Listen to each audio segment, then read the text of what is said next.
હરે કૃષ્ણ. દંડવત પ્રણામ સર્વને. તમારા બધાનું ખૂબ ખૂબ સ્વાગત છે ઇસ્કોન કુલાઈ મેંગલોર તરફથી ભગવદ્ ગીતાના ચાલી રહેલા લેવલ 1 ના સેશનમાં. આજનો દિવસ છઠ્ઠા અધ્યાયની શરૂઆત મંગલાચરણની સાથે કરીશું. મારો વોઇસ ક્લિયર છે માતાજી? હરે કૃષ્ણ. હા પ્રભુજી, ક્લિયર છે.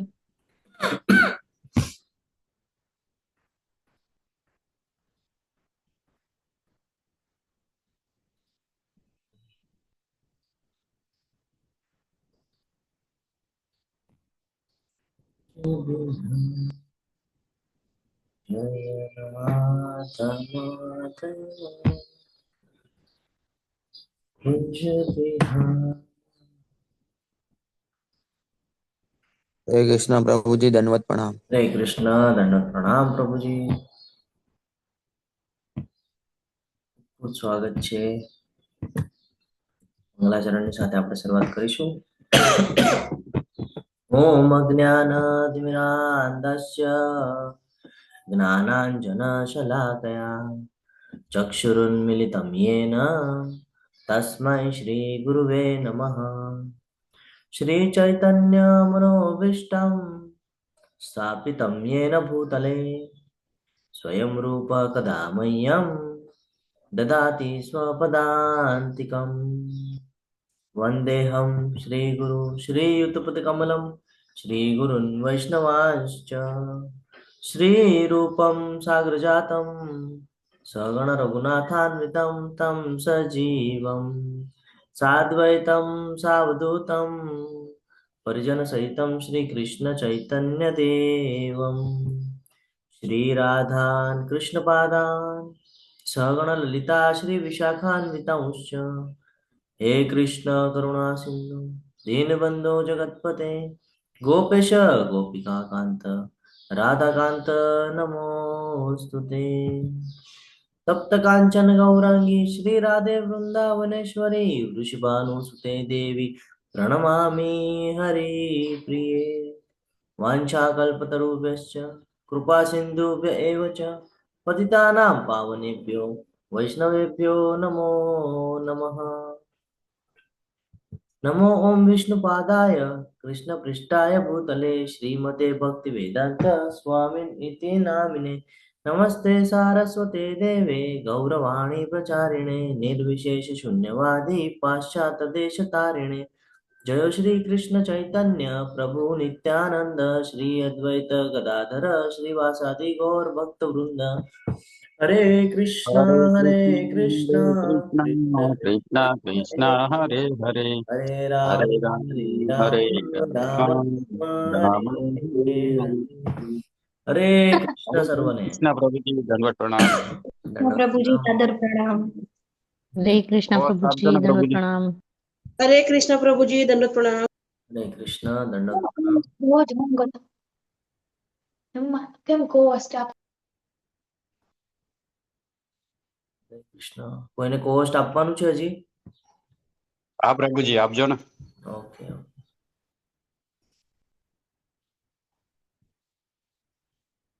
તો આપણે શરૂઆત કરીએ આજના શુભ દિવસની.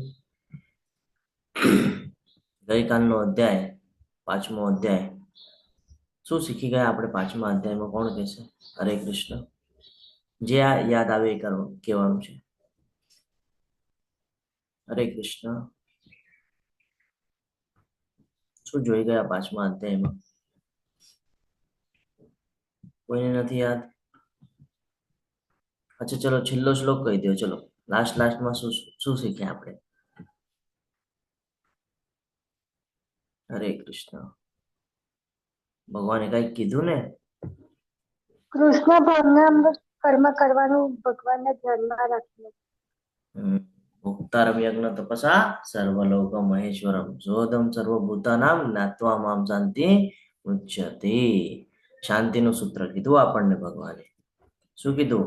સમસ્ત યજ્ઞો તથા તપશ્ચર્યાઓનો પરમ ભોક્તા કોણ છે? ભગવાન કે છે હું જ છું.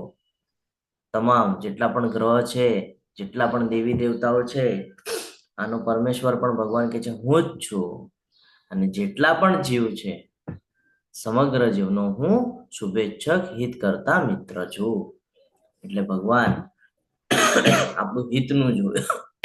આપણને કોઈક વાર એવું થાય કે મારી સાથે આટલું ખરાબ કેમ થઈ રહ્યું છે, હું બધા સાથે સારું કરું છું તો પણ મારી સાથે ખરાબ કેમ થઈ રહ્યું છે. આપણે ગઈકાલે ચર્ચા કરી હતી પણ આપણે બધું ભૂલી ગયા છે ને. તો ભગવાન કે છે હું તમારું સારું જ ચિંતન કરું છું, તમે જલ્દી જલ્દી મારી પાસે આવી જાઓ એવી હું આશા રાખું છું. કારણ કે આપણે બધા ક્યાં હતા? ગોલોક વૃંદાવન. ઈર્ષાવશ થઈને આપણે બધા ક્યાં આવી ગયા? ભૌતિક જગતમાં, જેને દુઃખાલય એમ કહેવામાં આવે છે. આગળ આવશે. અને આજનો અધ્યાય, છઠ્ઠો અધ્યાય, એ એની માટે જ છે કે ભગવાન સાથે કનેક્ટિવિટી કેવી રીતે બનાવી શકાય. પાંચમા અધ્યાયમાં કૃષ્ણ ભાવના યુક્ત કર્મ આપણને પ્રાપ્ત થયું કે ભાઈ ભગવાન સાથે જોડાશો તો ભગવાનની પ્રાપ્તિ થશે. જેમાં આપણે જોયું હતું, કઈ કથા જોઈ ગયા હતા આપણે? હરે કૃષ્ણ. ગરોળી બનવું પડ્યું હતું. કઈ કથા હતી? ભૃગુરાજાની.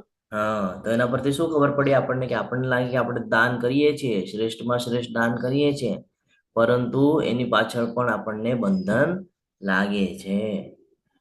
ઘણા સમયમાં આપણને એવું થાય કે ભાઈ મારી તો આમાં કાંઈ ભૂલ નથી, તો પણ કેમ? તો ભોગ ભોગવવો પડે છે. અને એ ભોગ ભોગવવા માટે જ આપણે અહીંયા બધા આવીને ફસાઈ ગયા છે. આપણી ઈચ્છાઓ જે હતી એ ઈચ્છાઓના આધીન આપણા ભૌતિક જગતમાં આવી ગયા છે. હવે અહીંયાથી નીકળવું હોય તો એક માર્ગ છે. કયો માર્ગ છે? તો કે ભાઈ પેલા ભગવાનની સાથે કનેક્ટિવિટી બનાવવી પડશે, પેલા ભગવાનને સમજવું પડશે, અને પછી તમે ભગવત ધામ પ્રાપ્ત કરી શકો છો. તો એટલા માટે છઠ્ઠો અધ્યાય મૂકવામાં આવેલો છે. છઠ્ઠા અધ્યાયનું નામ આપણને બધાને ખબર છે. શું છે છઠ્ઠા અધ્યાયનું નામ? હરે કૃષ્ણ. આત્મસંયમ યોગ. ધ્યાન યોગ અષ્ટાંગ યોગ. છે ને. ધ્યાન યોગ એટલે આપણને એવું લાગે કે ભાઈ અહીંયા ધ્યાન કરવાની વાત આવી રહી છે ને, સ્મરણ કરવાની વાત ત્યાં આવી રહી છે. ભગવાનનું સ્મરણ. જો રાઈટ સાઈડમાં એક પિક્ચર પણ આપણને દેખાય છે કે એ યોગ કરી રહ્યા છે, યોગ પદ્ધતિ કરી રહ્યા છે. આપણને આવી રીતે ગઈકાલે આપણે ચર્ચા કરી હતી કે 2 કલાક માટે કોઈ 4 દિવાલની અંદર આપણને બેસાડી દે વગર મોબાઈલનું, તો આપણે બેસી શકીએ કે ન બેસી શકીએ? તો આવી કઈક પરિસ્થિતિ અત્યારે આપણી સાથે છે. તો એમાંથી કેવી રીતે રસ્તો કાઢવો, એમાંથી કેવી રીતે આપણે ભગવાન સાથે કનેક્ટિવિટી બનાવી, આ તમામ પ્રકારનું જ્ઞાન આપણને આજના અધ્યાયમાં પ્રાપ્ત થવાનું છે. અષ્ટાંગ યોગમાં આગળ કેવી રીતે વધવું, અષ્ટાંગ યોગ કોને કહેવાય છે, આ બધું આપણને આજના અધ્યાયમાં પ્રાપ્ત થશે. એ પછી ઘણા બધા લોકોને ક્વેશ્ચન હોય કે પ્રભુજી ઈચ્છા નથી હોતી, પરંતુ આવી કોઈ સિચ્યુએશન નિર્માણ થઈ જાય છે કે જેના આધીન થઈને અમુક કર્મ કરવા પડે છે. તો બધા શેના બેઝ પર થાય છે? તો કે મન અને ઇન્દ્રિયના બેઝ પર થાય છે. છે ને. આપણું મન અને આ જે 5 ઇન્દ્રિયો આપણને જે આપેલી છે કર્મેન્દ્રિયો, એના બેઝ પર બધું થાય છે. તો મનને કાબુમાં રાખવાની આવશ્યકતા બહુ છે આપણને.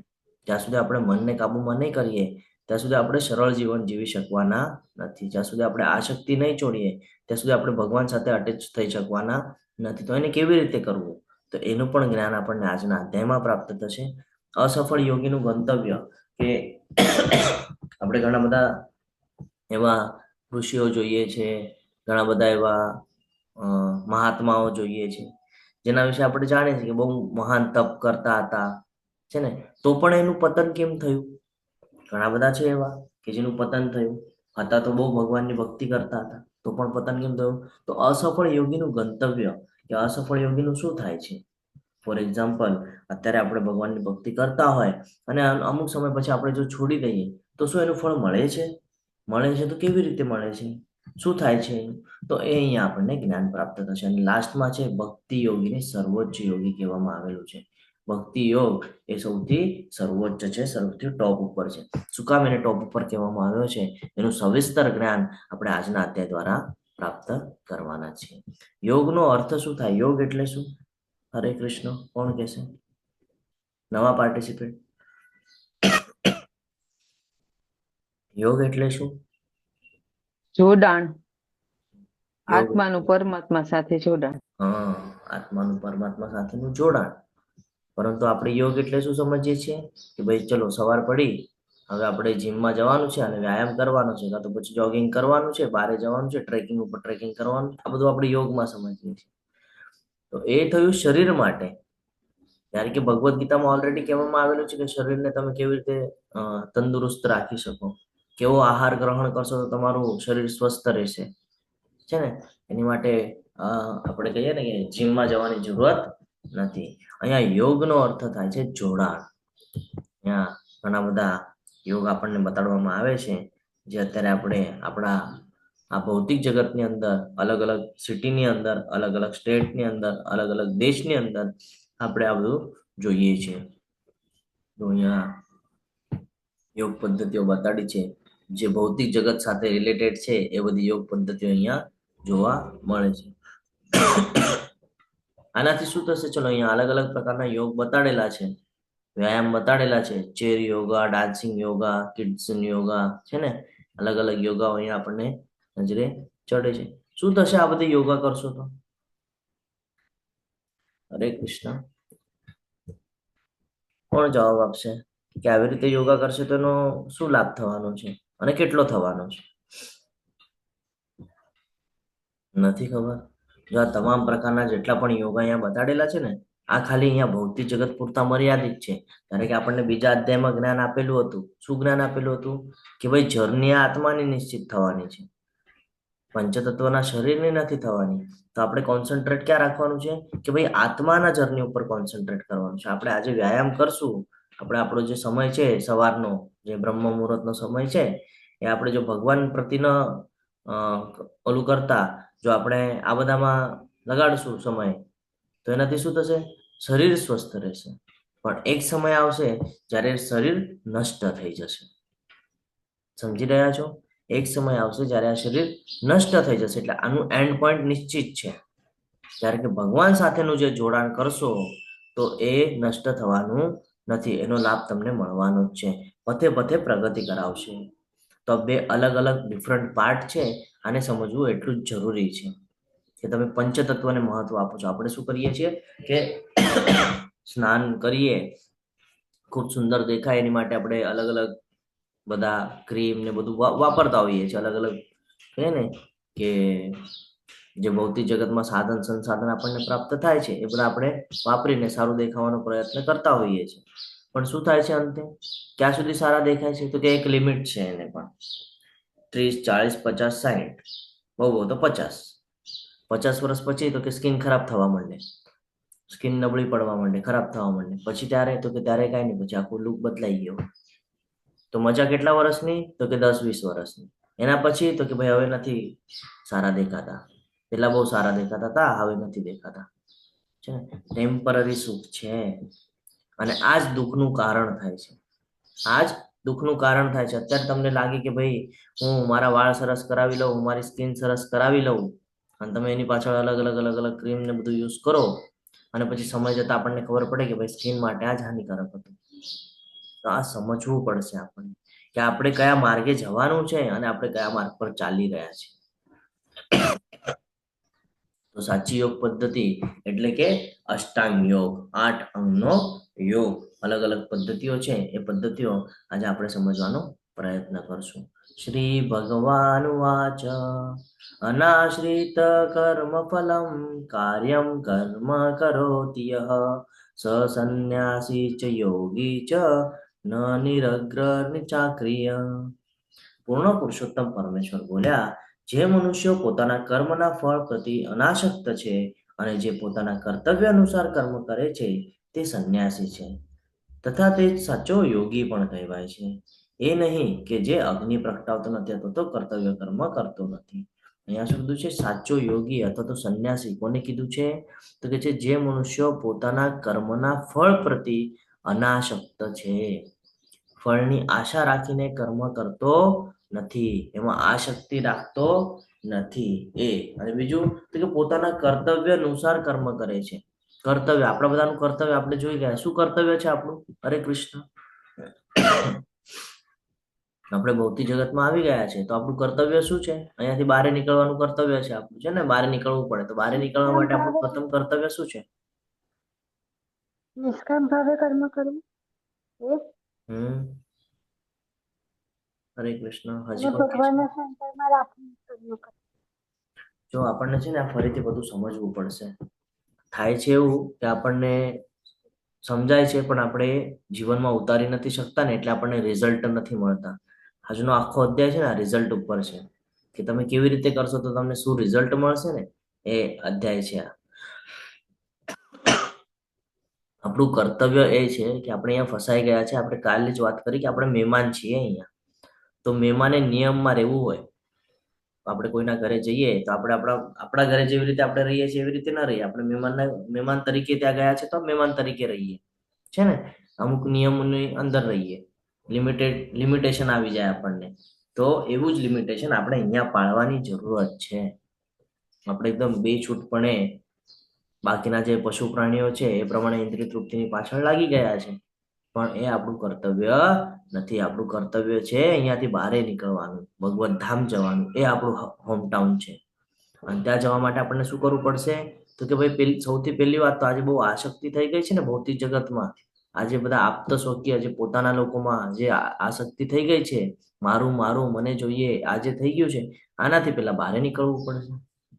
આનાથી બહાર કેવી રીતે નીકળવાનું? તો કે ભાઈ ભગવાનની સાથે કનેક્ટિવિટી વધારશું તો આ ભૌતિક જગત સાથે કનેક્ટિવિટી તૂટશે.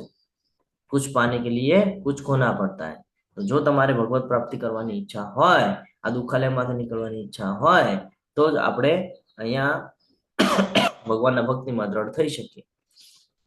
એ વગર થઈ શકવાના નથી. તો એને જ કીધું છે કે જે પોતાના કર્તવ્ય અનુસાર કર્મ કરે છે. જો આપણે ફેમિલીમાં રહીએ છીએ તો એ તો કર્મ આપણને કરવું જ પડવાનું છે, કારણ કે એના વગર તો જીવનનો ઉદરનિર્વાહ પણ થવાનો નથી. ત્રીજા અધ્યાયમાં ભગવાને આપણને જ્ઞાન તપાવ્યું છે, બરાબર. તો આપણને એ કરવાનું છે, પણ એની સાથે સાથે આપણું કર્તવ્ય કર્મ આપણે ભૂલી રહ્યા છીએ, કે જેના લીધે આપણે અહીંયા આવ્યા છીએ, બરાબર. જેના દ્વારા આપણે અહીંયા જીવન વ્યતીત કરી રહ્યા છીએ, એમની શરણમાં રહેવું એટલું જ જરૂરી છે.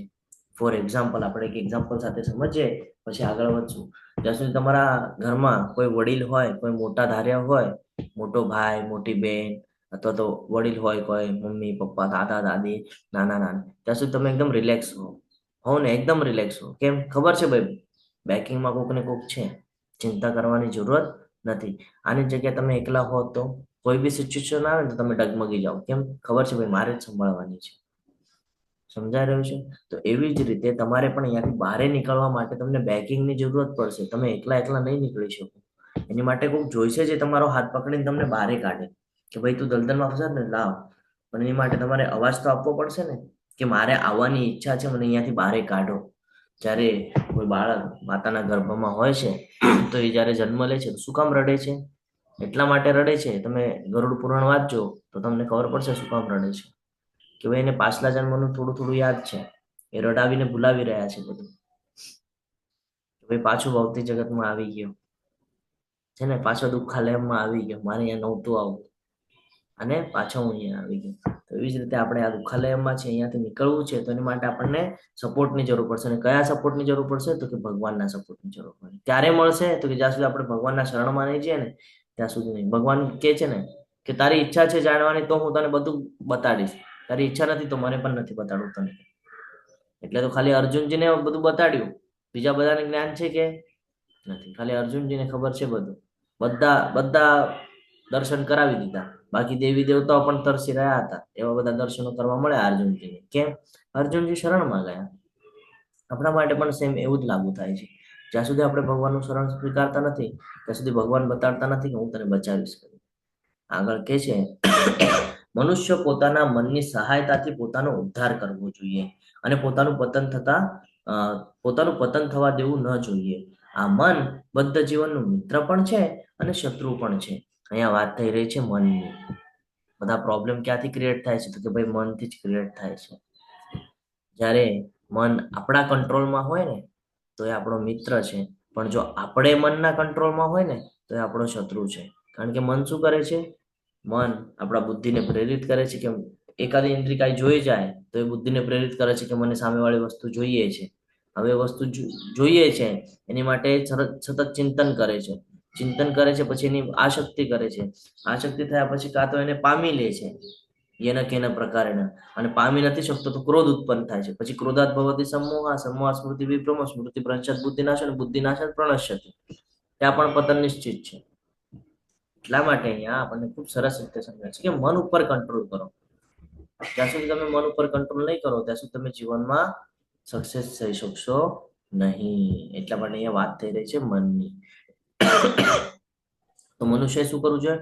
પોતાના મનની સહાયતાથી, આપણે જ આપણી સહાયતા કરવાની છે. પોતાના મનની સહાયતાથી પોતાનો ઉદ્ધાર કરવાનો છે. હરે કૃષ્ણ માતાજી. એન્ડ્રેસ છે, કઈ કેવું છે? હરે કૃષ્ણ. ના પ્રભુજી નેટવર્ક ના લીધે લેટ થઈ ગયું. તો મનુષ્ય પોતાના મનની સહાયતાથી પોતાનો ઉદ્ધાર કરવો જોઈએ અને હંમેશા પોતાને બચાવવાનું છે, પતન નથી થવા દેવાનું છે ને. આપણે શું કરીએ છીએ? આપણા મનના આધીન રહી અને પછી ઇન્દ્રિય તૃપ્તિના સાધનમાં એટલા બધા મગ્ન થઈ જઈએ છીએ, જે કે આપણને શોર્ટ ટર્મ માટે છે, થોડાક સમય માટે આપણને સુખ આપે છે. આપણે એની પાછળ એટલા બધા વ્યતીત થઈ જઈએ છીએ, એટલા બધા વ્યતીત થઈ જઈએ છીએ કે ભાઈ આખું જીવન એની પાછળ લગાડી દઈએ છીએ. પછી અંતિમ સમયમાં ખબર પડે કે ભાઈ મારે તો ભગવાનની ભક્તિ કરવાની જ રહી ગઈ. પછી આપણે વિચાર કરીએ કે મને ભગવત ધામની પ્રાપ્તિ થશે? ભગવાનની ભક્તિ જ નથી થઈ તો કેવી રીતે થશે? એટલે બદ્ધ જીવનનું આ જે મન છે એ શત્રુ પણ છે અને મિત્ર પણ છે. શત્રુ ત્યારે છે જ્યારે આપણે એનું સાંભળીએ છીએ અને મિત્ર ત્યારે છે જ્યારે એ આપણું સાંભળે છે. એટલે મનને કંટ્રોલ કરવું બહુ જરૂરી છે. યોગ અને ભોગ વચ્ચેનો તફાવત. શું તફાવત હોય શકે યોગ અને ભોગ? કોણ કહેશે? હરે કૃષ્ણ. હરે કૃષ્ણ. યોગ એટલે શું? ભગવાન સાથે જોડાવું. અને ભોગ એટલે શું? ભગવાનથી અલગ થવું. બે અલગ અલગ વે છે. એક છે ભગવત પ્રાપ્તિનો, જે આપણને પ્રગતિ કરાવે છે, જન્મ મૃત્યુના ચક્કરમાંથી બચાવે છે. અને બીજો વે છે ભૌતિક જગતનો, જે આપણને ઇન્દ્રિય તૃપ્તિ માટે ફસાવીને એમાં ને એમાં સંકળાવ્યા કરે છે. એ જે સાયકલ છે, સાયકલની અંદર ફેરવ્યા કરે છે. આ બંને ડિફરન્ટ છે. આ સમજવું પડશે કે યોગ મહત્વનો છે કે ભોગ મહત્વનો છે, ભૌતિક જગત મહત્વનું છે કે આધ્યાત્મિક જગત મહત્વનું છે. આ સમજવું પડશે. આપણને એવું થાય કે પ્રભુજી તમે વાત કરો છો આધ્યાત્મિક જગતની, અમે તો કોઈ દિવસે જોયું નથી. આપણને એવું થાય ને કે ભાઈ આ જે પૃથ્વી છે, પૃથ્વીની બહાર જશું તો નક્ષત્ર ને એ તો બધું ખબર છે, પણ એની બહાર જઈએ તો એ કેમ સમજવાનું કે ભાઈ બીજા લોક પણ છે, બીજા ગ્રહ પણ છે. આપણે એની માટેનો એક અધ્યાય છે, એમાં લાસ્ટમાં આપણે ગોલોક ચાર્ટ લઈશું. ગોલોક ચાર્ટમાં આપણને બધું જ્ઞાન પ્રાપ્ત થશે કે કેટલા લોક છે, ક્યાં આવેલા છે, બરાબર, કેવી રીતે એનું નિર્માણ થાય છે. આ તમામ પ્રકારનું જ્ઞાન આપણે પ્રાપ્ત કરવાના છે. તો આજનો અધ્યાય બહુ મહત્વનો છે. આજે ભગવાન સાથેનું જોડાણ છે એ કરવું બહુ જરૂરી છે. તો અષ્ટ અંગ યોગ, 8 અંગનો યોગ, 8 અંગનો સંબંધ. યમ, નિયમ, આસન, પ્રાણાયામ, પ્રત્યાહાર, ધરણ, ધ્યાન અને સમાધિ. આ એનું સાયકલ છે, આ એનું ચક્ર છે. તો જોઈ શકીએ છીએ આપણે યમ એટલે શું? બાહ્ય શિસ્ત. નિયમ આંતરિક જે આપણી ક્રિયાઓ છે એને કંટ્રોલ કરવાની વાત થઈ રહી છે. આસન એટલે કે જે આપણે અલગ અલગ મુદ્રામાં બેસીએ એ.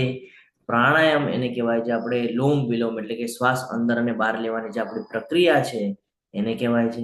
પછી છે પ્રત્યાહાર, બરાબર. આગળ આવે છે ધરણ, એકાગ્રતા, કોન્સન્ટ્રેટ.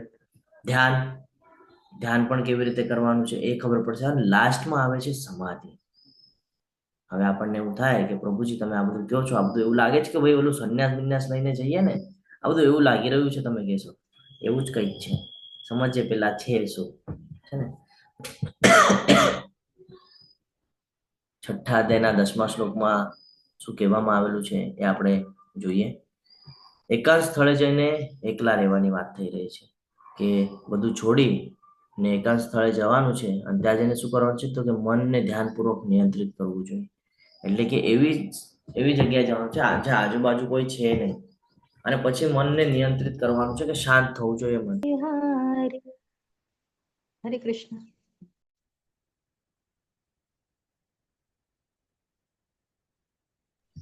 હરે કૃષ્ણ. સોરી, નેટવર્કનો થોડો ઇશ્યુ હતો. એકચ્યુઅલી અમારે અહીંયા લાઇટના પ્રોબ્લેમ ચાલુ છે.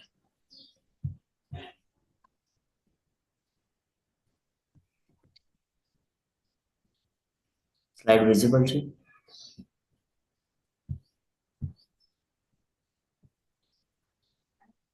હરે કૃષ્ણ.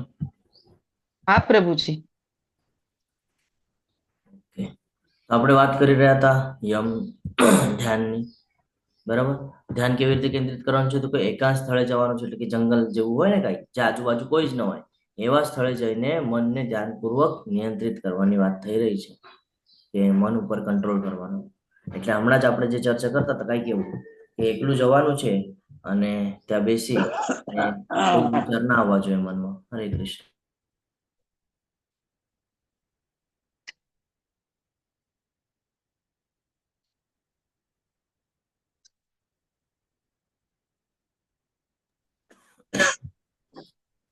તો મન ઉપર નિયંત્રણ લાવવાની વાત થઈ રહી છે.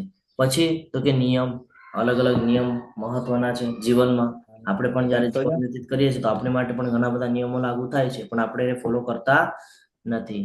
જે મનુષ્ય અતિશય આહાર લે છે અથવા તો બિલકુલ આહાર લેતો નથી, અતિશય ઊંઘે છે અથવા તો પૂરી ઊંઘ લેતો નથી, તેને માટે યોગી થવાની શક્યતા નથી. કેમ યોગી નથી થઈ શકતો? તો કે જો ભૂખ્યા હોય ને તો આપણું મન સતત એના ઉપર ધ્યાન આપણને લઈ કે ભાઈ મને ભૂખ લાગી છે, હું જમ્યો નથી, છે ને, એ બધી સિચ્યુએશનમાં લઈ જશે. અને બહુ ખાઈ લીધું હશે તો કે બહુ ખાઈ લે ને તો બહુ ઊંઘ આવે.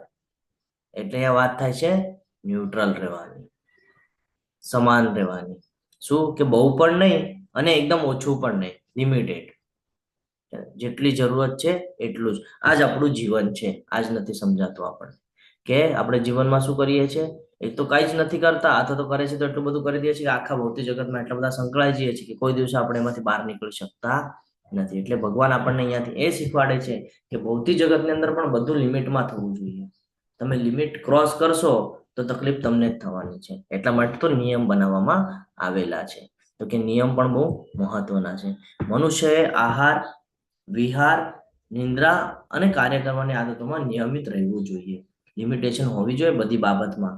કેટલો આહાર લેવાનો છે, કેવો આહાર લેવાનો છે, નિંદ્રા કેટલી લેવાની છે, કેટલા સમય માટે સુવાનું છે ને. આપણે શું કરીએ છીએ 12 કલાક માટે સુવાનો પ્રયત્ન કરતા હોઈએ છીએ. લેટ નાઇટ સુઈએ, એકદમ 1 વાગે 2 વાગે સુઈએ, પછી સવારના 10 વાગે ને 8 વાગે ઉઠીએ. એનાથી જીવન આપણું સંતુલિત નથી રહેવાનું. એનાથી આપણા અંદર બીમારી આવે છે. સવારે વહેલા ઉઠવાની પાછળ ઘણા બધા રીઝન છે. બ્રહ્મ મુહૂર્તમાં ભગવાનનું સ્મરણ કરવાની પાછળ ઘણા બધા રીઝન છે, પણ આપણે બધું સમજી શકતા નથી. આપણને નિયમ ફોલો કરવા નથી. કેમ? તો ભાઈ આપણે ભૌતિક જગતમાં રહીએ છીએ ને તો ઇન્દ્રિય તૃપ્તિમાં આપણને વધારે ઇન્ટરેસ્ટ છે. એટલે આપણે આપણી ઇન્દ્રિયોને ભોગ વિલાસમાં વ્યસ્ત રાખીએ છીએ. પછી તો કે આસન, કુશાનું જે ઘાસ છે, કુશા નામનું એક ઘાસ આવે છે, તો એ કુશા નામનું જે ઘાસ છે એને જમીન ઉપર પાથરવાનું છે અને પછી તેને મૃગ ચર્મથી ઢાંકી અને ઉપર સુવાળું વસ્ત્ર પાથરવું. એટલે કોઈ એકાંત સ્થળ છે, જંગલ જેવું છે, અને જંગલની અંદર એક એવી જગ્યા મળેલી છે કે આજુબાજુ કઈ છે જ નહીં, દૂર દૂર સુધી ફક્ત વૃક્ષ છે. તો એ વૃક્ષની જગ્યા ઉપર ત્યાં કુશાનું ઘાસ પાથરવાનું છે અને એના ઉપર મૃગ ચર્મ. હવે આપણને અહીંયા કહે છે કે મૃગ ચર્મ એટલે કે આ મૃગને ગોતવાનું, એને મારવાનું, પછી એનું ચર્મ લાવવાનું, ચામડી લાવવાની, પછી પાથરવાની ના. સંજોગોવશ ત્યાં જો કોઈ શિકારીએ કોઈ પ્રાણી દ્વારા શિકાર થયો હોય અને જો ત્યાં મૃગ અવેલેબલ થાય તો એ મૃગનું ચર્મ વાપરવાનું છે, બરાબર. અને ઢાંકીને એના ઉપર પાછું સુવાળું વસ્ત્ર વાપરવાનું છે.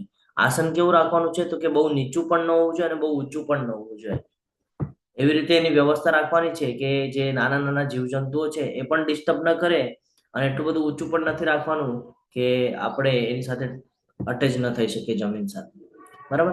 અને પાછું ક્યાં? તો કે પવિત્ર સ્થાનમાં હોવું જોઈએ. પાછું એ જે સ્થાન છે એ એટલું પવિત્ર હોવું જોઈએ, તો એ સ્થાનને મહત્વ છે. પછી યોગીએ એના ઉપર સુસ્થિર થઈને બેસવાનું છે. પછી યોગી શું કરે છે? એના ઉપર વિરાજમાન થાય છે અને યોગીએ પોતાનું શરીર, ગરદન તથા માથું સીધું અને ટટ્ટાર રાખવાનું છે. એટલે એવી મુદ્રામાં બેસવાનું છે કે એના શ્વાસ ઉચ્છ્વાસની જે પ્રક્રિયા છે એ પૂર્ણપણે થઈ શકે. આપણે જયારે આમ વાંકા થઈને બેસીએ ત્યારે તમે શ્વાસ લેજો, તમે પૂરો શ્વાસ નહીં લઈ શકો. તમે પૂરો શ્વાસ ત્યારે જ લઈ શકશો જ્યારે તમે ટટ્ટાર બેઠા હશો, છે ને. આપણે જે ઓલા અલગ અલગ ચક્રની વાત કરીએ છીએ ને કે શરીરના અંદરના બધા જે ચક્ર છે એને એક્ટિવ કરવાનું, અને એક્ટિવ કરવા માટે પણ આવી રીતે બેસવામાં આવે છે. આ બધું શું કામ થઈ રહ્યું છે? તો આ બધું થઈ રહ્યું છે ભગવાનની પ્રાપ્તિ કરવા માટે, ભગવત પ્રાપ્તિ કરવા માટેના બધા રસ્તાઓ છે. તો કે ગરદન અને માથું બધું સીધું ટટ્ટાર રાખવાનું છે. અને પછી શું કરવાનું છે? અહીંયા આ જે અગ્રભાગ કહેવાય ને, એના ઉપર ધ્યાન કેન્દ્રિત કરવાનું છે. અગ્રભાગ ઉપર દ્રષ્ટિ રાખી ને સ્થિર કરવાનું છે. અને કેવી રીતે? તો કે મનને સંયમિત કરવાનું છે. એટલે મનમાં કોઈ જ પ્રકારના વિચાર ન આવવા જોઈએ. બે આંખો બંધ અને અહીંયા ધ્યાન કેન્દ્રિત કરવાનું છે. આવી રીતે બેસવાની વાત થઈ રહી છે. વિષય જીવનથી પૂર્ણ રીતે મુક્ત થઈને મનુષ્ય અંતઃકરણમાં મારું ચિંતન કરવું જોઈએ અને મને જ પોતાનું અંતિમ ધ્યેય માનવું જોઈએ.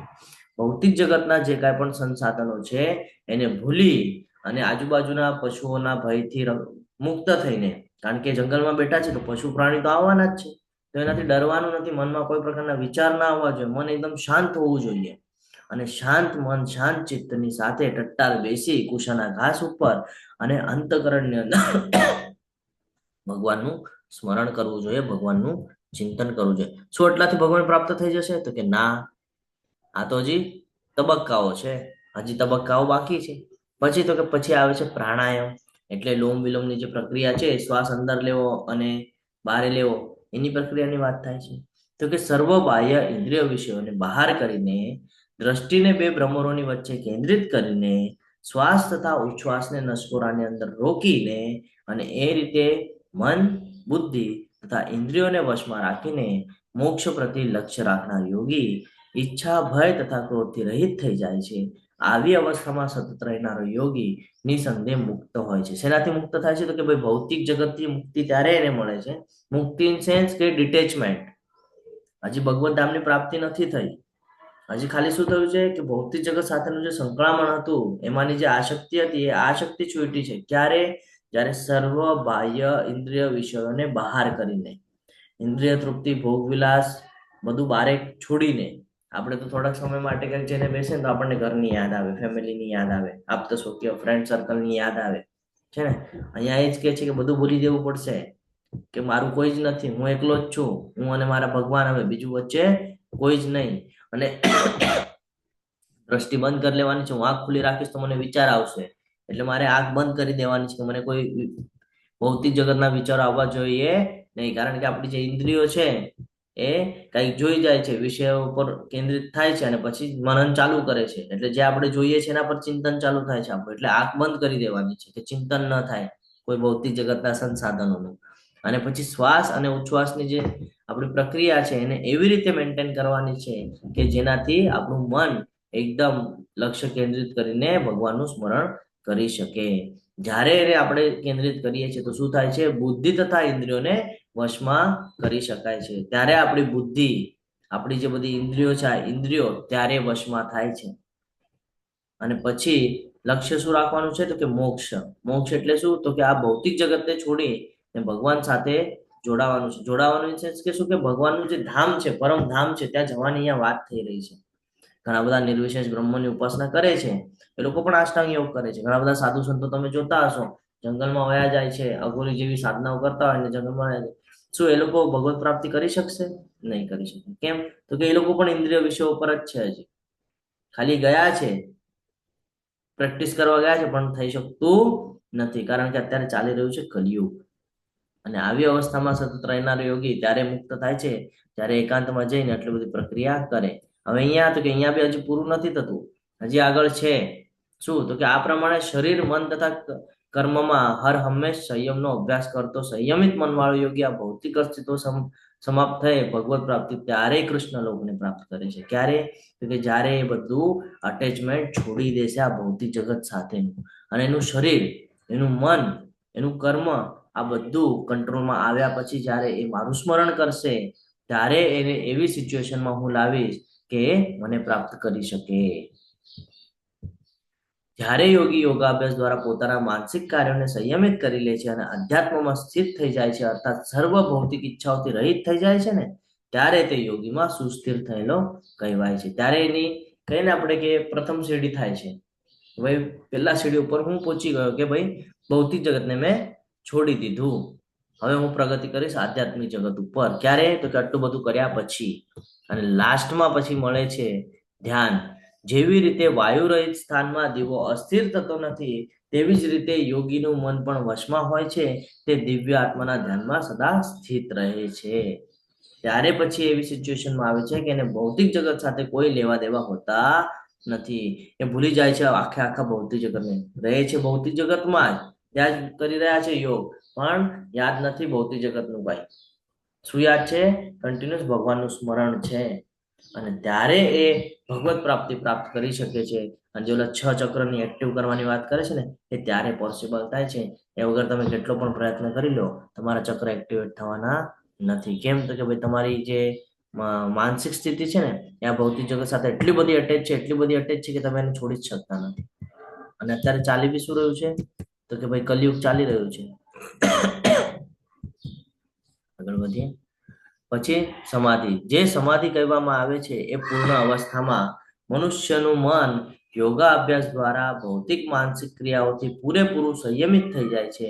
આ સિદ્ધિનું વિશિષ્ટ લક્ષણ છે. મનુષ્ય શુદ્ધ મનથી પોતાને જોઈ શકે છે. ક્યારે શુદ્ધ મનથી જોઈ શકે? જ્યારે બીજી અટકળો ન હોય ને એમાં, ત્યારે મનુષ્ય શુદ્ધ મનથી પોતાને જોઈ શકે છે. એટલે કે ભગવાનના દર્શન કરી શકે છે. ક્યારે? જ્યારે માનસિક ભૌતિક ક્રિયાઓથી પૂરેપૂરું સંયમિત હોય આપણને થોડા સમય માટે બેસાડી દેવામાં આવે, કે કોઈ હવન પૂજા થતી હોય ત્યાં બેઠા, તો પણ આપણું 50 વાર મન ક્યાંક ભટકીને આવતું હોય. અત્યારે પણ આપણે બધા ક્લાસમાં બેઠા હોઈએ તો આપણે બહારના વિચારો ચાલતા હોય ઘણા એના મનમાં, કે ભાઈ મારે આમ કરવાનું છે, મારે તો આ બધા ભૌતિક જગત સાથે સંકળાયેલા છે આપણે, બરાબર ને? માનસિક ક્રિયાઓ કહેવાય આ બધી, કે મનથી આપણે વિચાર કરીએ છીએ ભૌતિક જગતનો. તો કે જ્યારે એ બધું સંયમિત થઈ જશે ને, ત્યારે સિદ્ધિનું વિશિષ્ટ લક્ષણ મળશે. ત્યારે આપણે સિદ્ધિ પ્રાપ્ત કરી શકશું. સિદ્ધિ પ્રાપ્ત કરવું એટલે શું? ત્યારે આપણે અહીંયાથી મુક્તિ પ્રાપ્ત કરી શકશું, આ દુઃખાલયને છોડી શકશું. એ સિવાય છોડી શકવાના નથી. અને શું કહે છે આગળ? મનુષ્ય શુદ્ધ મનથી પોતાને જોઈ શકે છે. ત્યારે અંતકરણમાં એને આનંદની અનુભૂતિ થાય છે. અને આવી આનંદ અવસ્થામાં મનુષ્ય દિવ્ય ઇન્દ્રિયો દ્વારા અનુભવાતા અપાર દિવ્ય સુખમાં સ્થિત રહે છે. એ રીતે પ્રસ્થાપિત થયેલો મનુષ્ય કદાપી સત્યથી જુદો પડતો નથી. અને આ સુખની પ્રાપ્તિ પછી આનાથી મોટો કોઈ લાભ હોય એમ તે માનતો નથી. આવી સ્થિતિ પામીને મનુષ્ય મોટામાં મોટી વિપત્તિમાં પણ વિચલિત થતો નથી. જ્યારે એને આવી રીતે ભૌતિક જગતથી ડિટેચમેન્ટ થઈ જાય છે, વૈરાગ્ય આવી જાય છે, ત્યારે એ આ પ્રાપ્ત કરી શકે છે કે એને અહીંયા જે કાંઈ પણ થઈ રહ્યું છે, વરસાદ આવે કે પાણી ભરાઈ જાય છે ને, જંગલના અંદર બેઠા છે, બહુ ધોધમાર વરસાદ ચાલુ છે, આપણે હોઈએ તો તરત ઉઠીને આપણે સેફ જગ્યા પર જઈએ. પણ યોગી હોય ને જે, એને કઈ ફરક ના પડે, કારણ કે એની અવસ્થા એક એવી પહોંચી ગઈ હોય કે એને આ ભૌતિક જગત સાથેનું કોઈ અટેચમેન્ટ હોય જ નહીં. પાણી પડતું હોય તો બી એને ખ્યાલ ન હોય કે મારા શરીર ઉપર પાણી પડે છે. તડકો હોય બહુ તો પણ એને તાપ ન લાગતો હોય, કારણ કે એની અવસ્થા જ એ પ્રમાણેની પહોંચી ગઈ હોય. એટલે આપણે જોઈએ કે ઘણા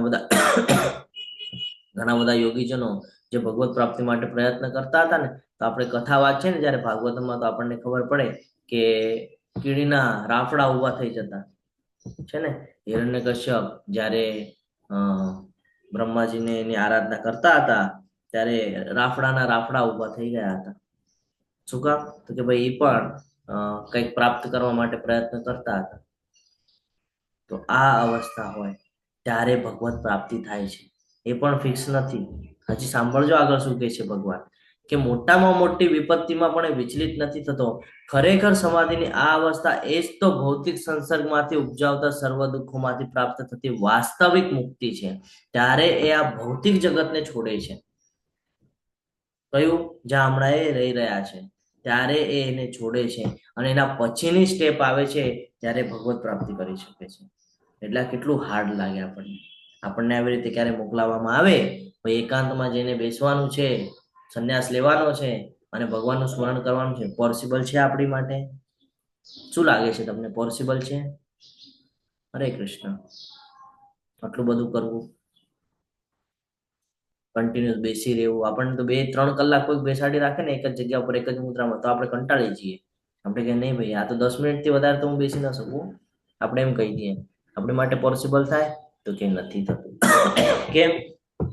તો આપણે ભૌતિક જગતની અંદર વાસ કરી રહ્યા છે ને, આ ભૌતિક જગતની અંદર કલયુગ ચાલી રહ્યું છે, ને કલયુગની અંદર આપણે એટલા બધા આસક્ત થઈ ગયા છે ને કે આપણા મન ઉપર જ આપણો કંટ્રોલ નથી, આપણી ઇન્દ્રિયો ઉપર આપણો કંટ્રોલ નથી. એટલે આપણી માટે અષ્ટાંગ યોગ કરવો એ કોઈ સંજોગમાં પોસિબલ નથી. કોઈ એમ કહી લે કે હા મારી માટે પોસિબલ છે, એને ટ્રાય કરવાનું છે, ઘરમાં 2 કલાક ખાલી એકાંતમાં બેસવાનું છે વગર મોબાઈલ, કોઈ વિચાર કર્યા વગર. છે પોસિબલ? નથી.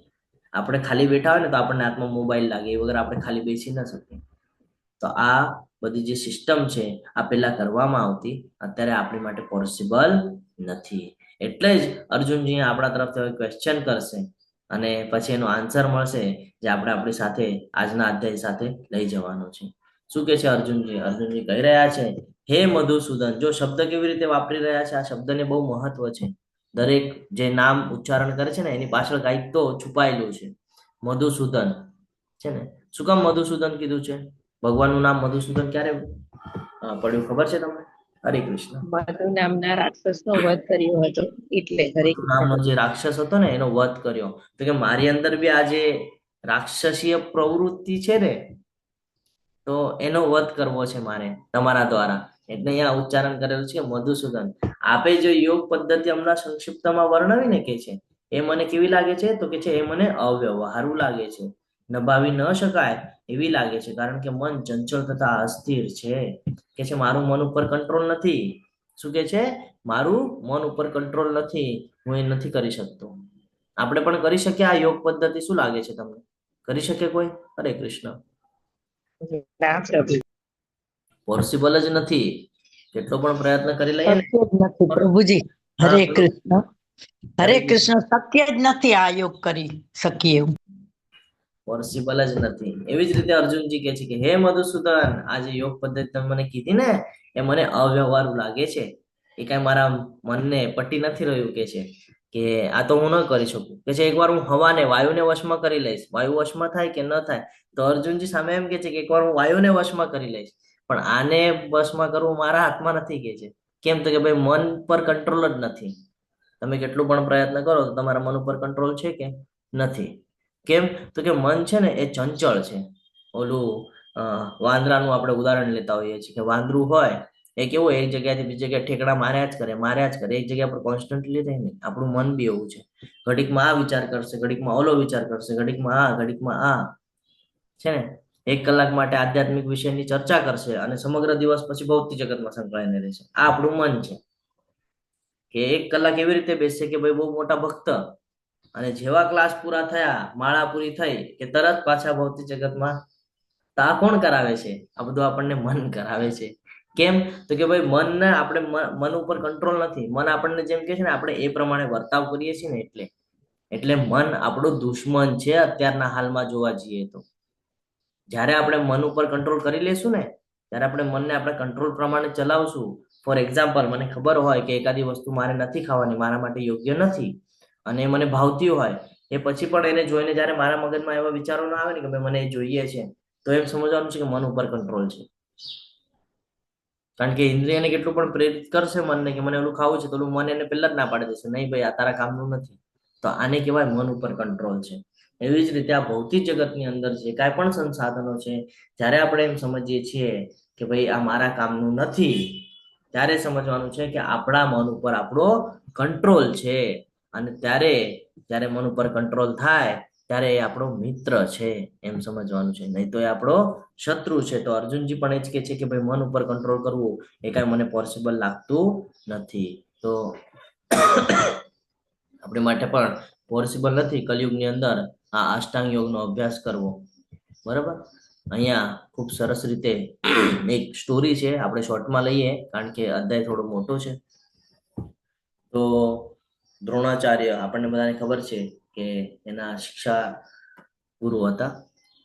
5 પાંડવોને જ્યારે શિક્ષા આપવામાં આવી તો પરીક્ષા લેવાની વાત આવી. જેમ આપણે પણ પરીક્ષા હોય ને એવી રીતે પરીક્ષા લેવાની વાત આવે છે, અને બધાને બોલાવી લે છે કે ભાઈ આટલા સમયે તમે આ ઠેકાણે આવીને ઊભા રહેજો, તમારી એક્ઝામ છે. બધા આવે છે, બધાને કહે છે ભાઈ આ એક વૃક્ષ અહીંયા રાખેલું છે, આ વૃક્ષ ઉપર તમારે વારા ફરતી આવીને કહેવાનું છે કે કોને શું દેખાઈ રહ્યું છે. અર્જુનને સૌથી છેલ્લે ઉભો રાખ્યો, એની ચકાસણી કરવી હતી ને, એટલે સૌથી છેલ્લા અર્જુનને ઉભું રાખ્યું. એક એક કરીને આવે છે બધા, તો કે છે કોક કે છે મને વૃક્ષ ઉપર પાંદડા દેખાય છે, કોક કે છે ડાળી દેખાય છે, કોક કે છે ફ્રૂટ દેખાય છે. પછી અહીંયા સુધી પહોંચી જાય છે કે ભાઈ મને પક્ષી દેખાય છે.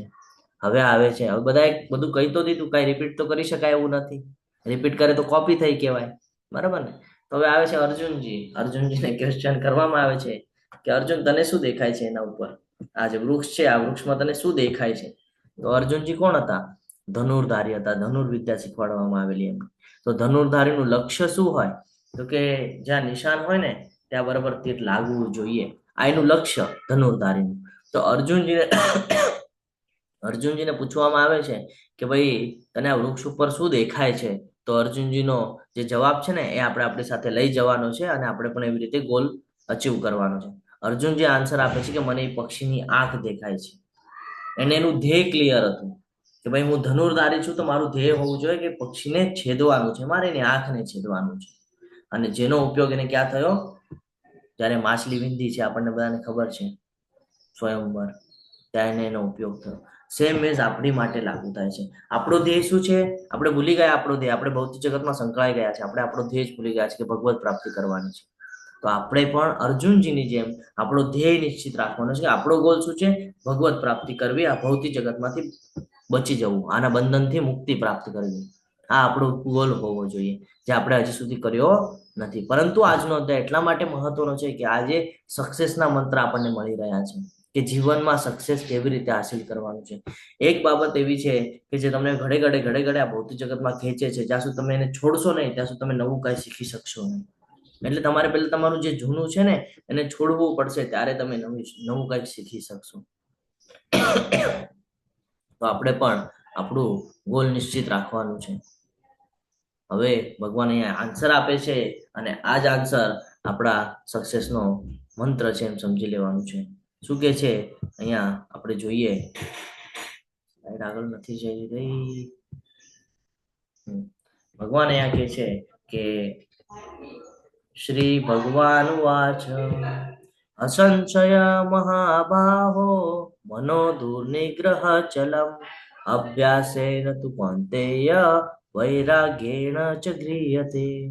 તમામ જેટલા પણ પાર્ટિસિપેટ છે એ લોકો માટે આ શ્લોક બહુ મહત્વનો છે. જીવનમાં કંઈક અચીવ કરવું હોય, ભગવત પ્રાપ્તિ કરવી હોય, ભૌતિક જગતમાં કંઈ અચીવ કરવું હોય તો આ શ્લોક રોજ યાદ કરવો જરૂરી છે.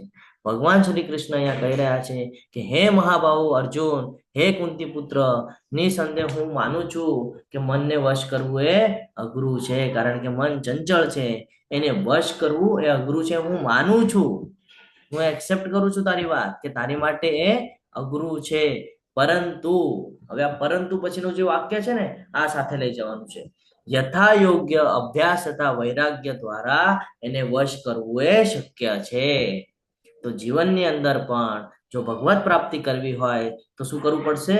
યથા યોગ્ય અભ્યાસ અને વૈરાગ્ય, ડિટેચમેન્ટ, એની સાથે જે તમને એમાંથી પાછું ખેંચે છે, એટલે કે આ ભૌતિક જગતની આસક્તિઓ. જ્યાં સુધી તમે ભૌતિક જગતની આસક્તિઓ છોડશો નહીં અને કન્ટિન્યુઅસ એને છોડવા માટેના પ્રયાસ કરશો નહીં, ભગવાન સાથે અટેચ થવાના પ્રયાસ કરશો નહીં, ત્યાં સુધી તમે ભગવત પ્રાપ્તિ કરી શકશો નહીં. સેમ એઝ ભૌતિક જગતમાં પણ લાગુ થાય છે કે તમને તમારો જે ગોલ છે, જે અચીવ કરવું છે, તમે એની માટે સતત પ્રયાસ કરશો નહીં, 1-2 પ્રયાસ કરીને તમે થાકી જશો તો તમને મળશે નહીં. પણ જો એનો યોગ્ય અભ્યાસ કરશો, સતત એનો પ્રયાસ કરશો અને જે એમાં અડચણ આવે છે એને વૈરાગ્ય આપશો, એનાથી દૂર કરશો, એ બધું દૂર કરશો તો તમને જીવનમાં સફળતા પ્રાપ્ત થશે. એટલા માટે જીવનમાં ભગવદ્ ગીતા હોવી ખૂબ જરૂરી છે. તમામ પ્રશ્નોના જવાબ આપવામાં આવેલા છે કે જ્યાં સુધી તમે એનો યોગ્ય રીતે અભ્યાસ કરતા નથી. એક ઉદાહરણ સાથે આપણે સમજીએ તો જ્યારે આપણે નાના હોઈએ છીએ, આ હું મારું લાઈવ ઉદાહરણ કહું છું તમને કે મેં કરેલું છે એટલે મને ખબર છે. હું નાનો હતો ને ત્યારે મને આદત હતી કે દિવાલ ઉપર ઓલી કીડી ચડે ને તો એ કીડીને પછાડી દેતો નીચે, તો હું રમતો એની યારે એમ. તો એ ઉપરથી પછાડે ને તો નીચે પડે, પાછી એ ઉપર ચડે, પાછો હું પછાડતો. એક સમય એવો આવતો કે એક કીડી મારી આંખોની સામે ઉપર ચડતા હું જોતો અને હું ખાલી જોતો એને, ત્યારે હું એને પછાડતો નહીં. આનો અર્થ શું કે એ યથા યોગ્ય પ્રયાસ કર્યા, એને કન્ટિન્યુઅસ અભ્યાસ કર્યા. આપણે શું કરીએ છીએ જીવનમાં? એકવાર ફેલ થઈ ગયા, અરે નથી થતું. જીવનમાં કંઈક એવી સિચ્યુએશન આવી ગઈ, નહીં મારે તો સુસાઇડ કરવું છે, નહીં થાય મારાથી. આવા વિચારો નેગેટિવ લાવવાના જ નથી. ભગવાન અહીંયા કહે છે કે અશક્ય કાંઈ જ નથી, બધું શક્ય છે. ડિપેન્ડ કરે છે તમે યથા યોગ્ય પ્રયાસ, તમે પ્રયાસ કેટલો કરો છો ને એના ઉપર બધું ડિપેન્ડ કરે છે. કેવી રીતે અભ્યાસ કરો છો એના ઉપર ડિપેન્ડ થાય છે બધું. અને વૈરાગ્ય, જે બાબત તમને એમાંથી પાછળ ખેંચે છે એને જ તમે દૂર કરી નાખો, એને જ તમે નષ્ટ કરી નાખો તો તમે જ્યાં જવું છે ત્યાં તમે પહોંચી જશો. જ્યારે ભગવત પ્રાપ્તિ કરવી હોય અને આપણે સવારે ઉઠીએ, આપણને એવું થાય કે ભાઈ મંગળા આરતી થઈ રહી છે, મારે જોઈન કરવી છે અને સવારે ઠંડીના દિવસો છે, એને મને ઠંડી લાગે છે, હું નહીં ઉઠું તો કોઈ દિવસે નહીં સક્સેસ થાવ. પણ જો એમ કહેશો ઠંડી હોય કે કાંઈ પણ હોય, ભાઈ મારે મંગળા આરતી કરવી છે, તો એકવાર જો મનને તમે મક્કમ કરી લીધું કે ભાઈ મારે મંગળા આરતી કરવી છે, પછી ભલે ને બરફ પડતો હોય તો તમે મંગળા આરતી કરી લેશો. સમજી રહ્યા છો? અહીંયા બધી વાત થાય છે ઇન્દ્રિયોને કંટ્રોલ કરવાની, મનને કંટ્રોલ કરવાની. આખો અધ્યાય મનના ઉપર ડિપેન્ડ કરે છે. અને એ જ આપણને શીખવાડે છે કે જીવનમાં સક્સેસ કેવી રીતે પ્રાપ્ત કરવું ને, તો કે આ મનને કંટ્રોલ કરી લેશો ને તો જીવનમાં સક્સેસ પ્રાપ્ત થશે. કે મનને જ કંટ્રોલ નથી થતું, એની માટે આ શ્લોક છે કે તમારે એની માટે પ્રયાસ કરવો પડશે, એની આદત લગાડવી પડશે. આપણે રોજ સવારે વહેલું ઉઠવું હોય તો આપણને સ્ટાર્ટિંગમાં મોબાઈલ અને અલાર્મની જરૂર પડે છે ને. આપણે એ વાગે ત્યારે ઉઠીએ છીએ. 10 દિવસ, 15 દિવસ, 20 દિવસ, 1 મહિનો થાય ને એટલે પછી આપણને એની જરૂર ન પડે. આપણી શરીરને આદત થઈ હોય કે ભાઈ ઉઠવાનું છે મારે, બરાબર એ સમય થાય એટલે આપણે આંખ એની મેળે ખુલી જાય. પછી તમે રાતના કેટલા પણ લેટ સુવો, આંખ બરાબર ત્યારે ખુલી જ જશે. ખબર છે, આદત પડી ગઈ છે શરીરને કે ભાઈ આટલા વાગે ઉઠવાનું છે. આ મહત્વનું છે. તમારે ભગવત પ્રાપ્તિ કરવી હોય ને તો તમારે એની માટે પ્રયાસ કરવો પડશે. એટલું સિમ્પલ પણ નથી કે ભાઈ ભગવાનનું સ્મરણ કરીને ભગવાનની પ્રાપ્તિ થઈ ગઈ. એટલું સિમ્પલ પણ નથી, કારણ કે તમારું અડધું જીવન વયું ગયું છે ઇન્દ્રિય તૃપ્તિમાં. તો તમે પાપ કર્મ પણ ઘણા બધા થઈ ગયા છે, બંધન પણ ઘણા બધા બંધાઈ ગયા છે. એ બધા તોડવા તો પડશે ને. તો એ તોડવા માટે પ્રયાસ તો કરવો પડશે ને.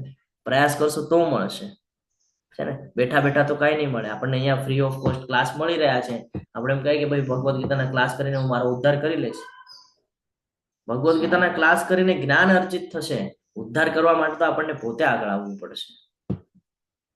આ બહુ મહત્વનો શ્લોક છે જે આપણે સાથે લઈ જવાનો છે. જે મનુષ્યનું મન અસંયમિત છે તેને માટે આત્મ સાક્ષાત્કાર કરવો દુર્લભ છે, પરંતુ જેનું મન સંયમિત છે તથા તે યોગ્ય ઉપાય દ્વારા પ્રયત્ન કરે છે તેને નિશ્ચિતપણે સફળતા પ્રાપ્ત થાય છે. આ મારો અભિપ્રાય છે. આ ભગવાન કહી રહ્યા છે કે હું ગેરંટી આપું છું, અને ભગવાનની ગેરંટી એટલે આ ભૌતિક જગતમાં આપણને કોઈ ગેરંટી આપે તો આપણે કદાચ એના પર શક કરી શકીએ કે ભાઈ થશે કે નહીં થાય. પરંતુ અહીંયા ભગવાન આપણને ગેરંટી આપે છે કે જે મનુષ્યનું મન અસંયમિત છે ને એ આ કોઈ દિવસે આત્મ સાક્ષાત્કાર કરી શકશે, કોઈ દિવસે સક્સેસ નહીં થાય. પરંતુ જેનું મન કંટ્રોલમાં છે તો એ શું કરશે, તો કે યોગ્ય ઉપાય કરશે ને, એના પ્રયત્ન કરશે ને, તો પ્રયત્નથી એ હંમેશા સફળતા પ્રાપ્ત કરશે. એટલે પ્રયત્ન કરવો જોઈએ. ઘણા બધા લોકોને એવું થાય કે પ્રભુ પ્રયત્ન તો બહુ કરીએ છીએ પણ કાંઈ થતું નથી. તો એ પ્રયત્ન કરવાની પદ્ધત બદલવી પડશે. કે આપણે ક્યાંક ભૂલ કરી રહ્યા છે, આપણને બદલવી પડશે. કંઈક એવી બાબત છે જે આપણને એમાંથી પાછી ખેંચે છે, એને જાણવું પડશે, એને ગોતવું પડશે, અને પછી એ પાર્ટ સરખાવવો પડશે, એ પાર્ટને કાઢી નાખવો પડશે. ત્યારે આગળ તમે એમાં પ્રગતિ કરી શકશો. પણ એનો અર્થ એવો નથી કે પ્રગતિ નથી થતી તો સુસાઇડ કરવું. ઘણા બધા લોકો સુસાઇડ કરી નાખે છે ને. આગળ વધીએ. અસફળ યોગીની મંજિલ શું? કે ભાઈ પ્રયાસ કર્યો અને નથી થયું. હવે તો એનું શું થાય છે? તો અર્જુનજી એ જ પૂછશે હવે અહીંયા. અર્જુને કહ્યું, હે કૃષ્ણ, તે અસફળ યોગીની શી ગતિ થાય છે કે જે શરૂઆતમાં આત્મ સાક્ષાત્કારની પ્રક્રિયાને શ્રદ્ધાપૂર્વક ગ્રહણ કરે છે, પરંતુ પછીથી ભૌતિકતાને કારણે તેમાંથી વિચલિત થઈ જાય છે અને તેના પરિણામ સ્વરૂપ યોગ સિદ્ધિને પામી શકતો નથી.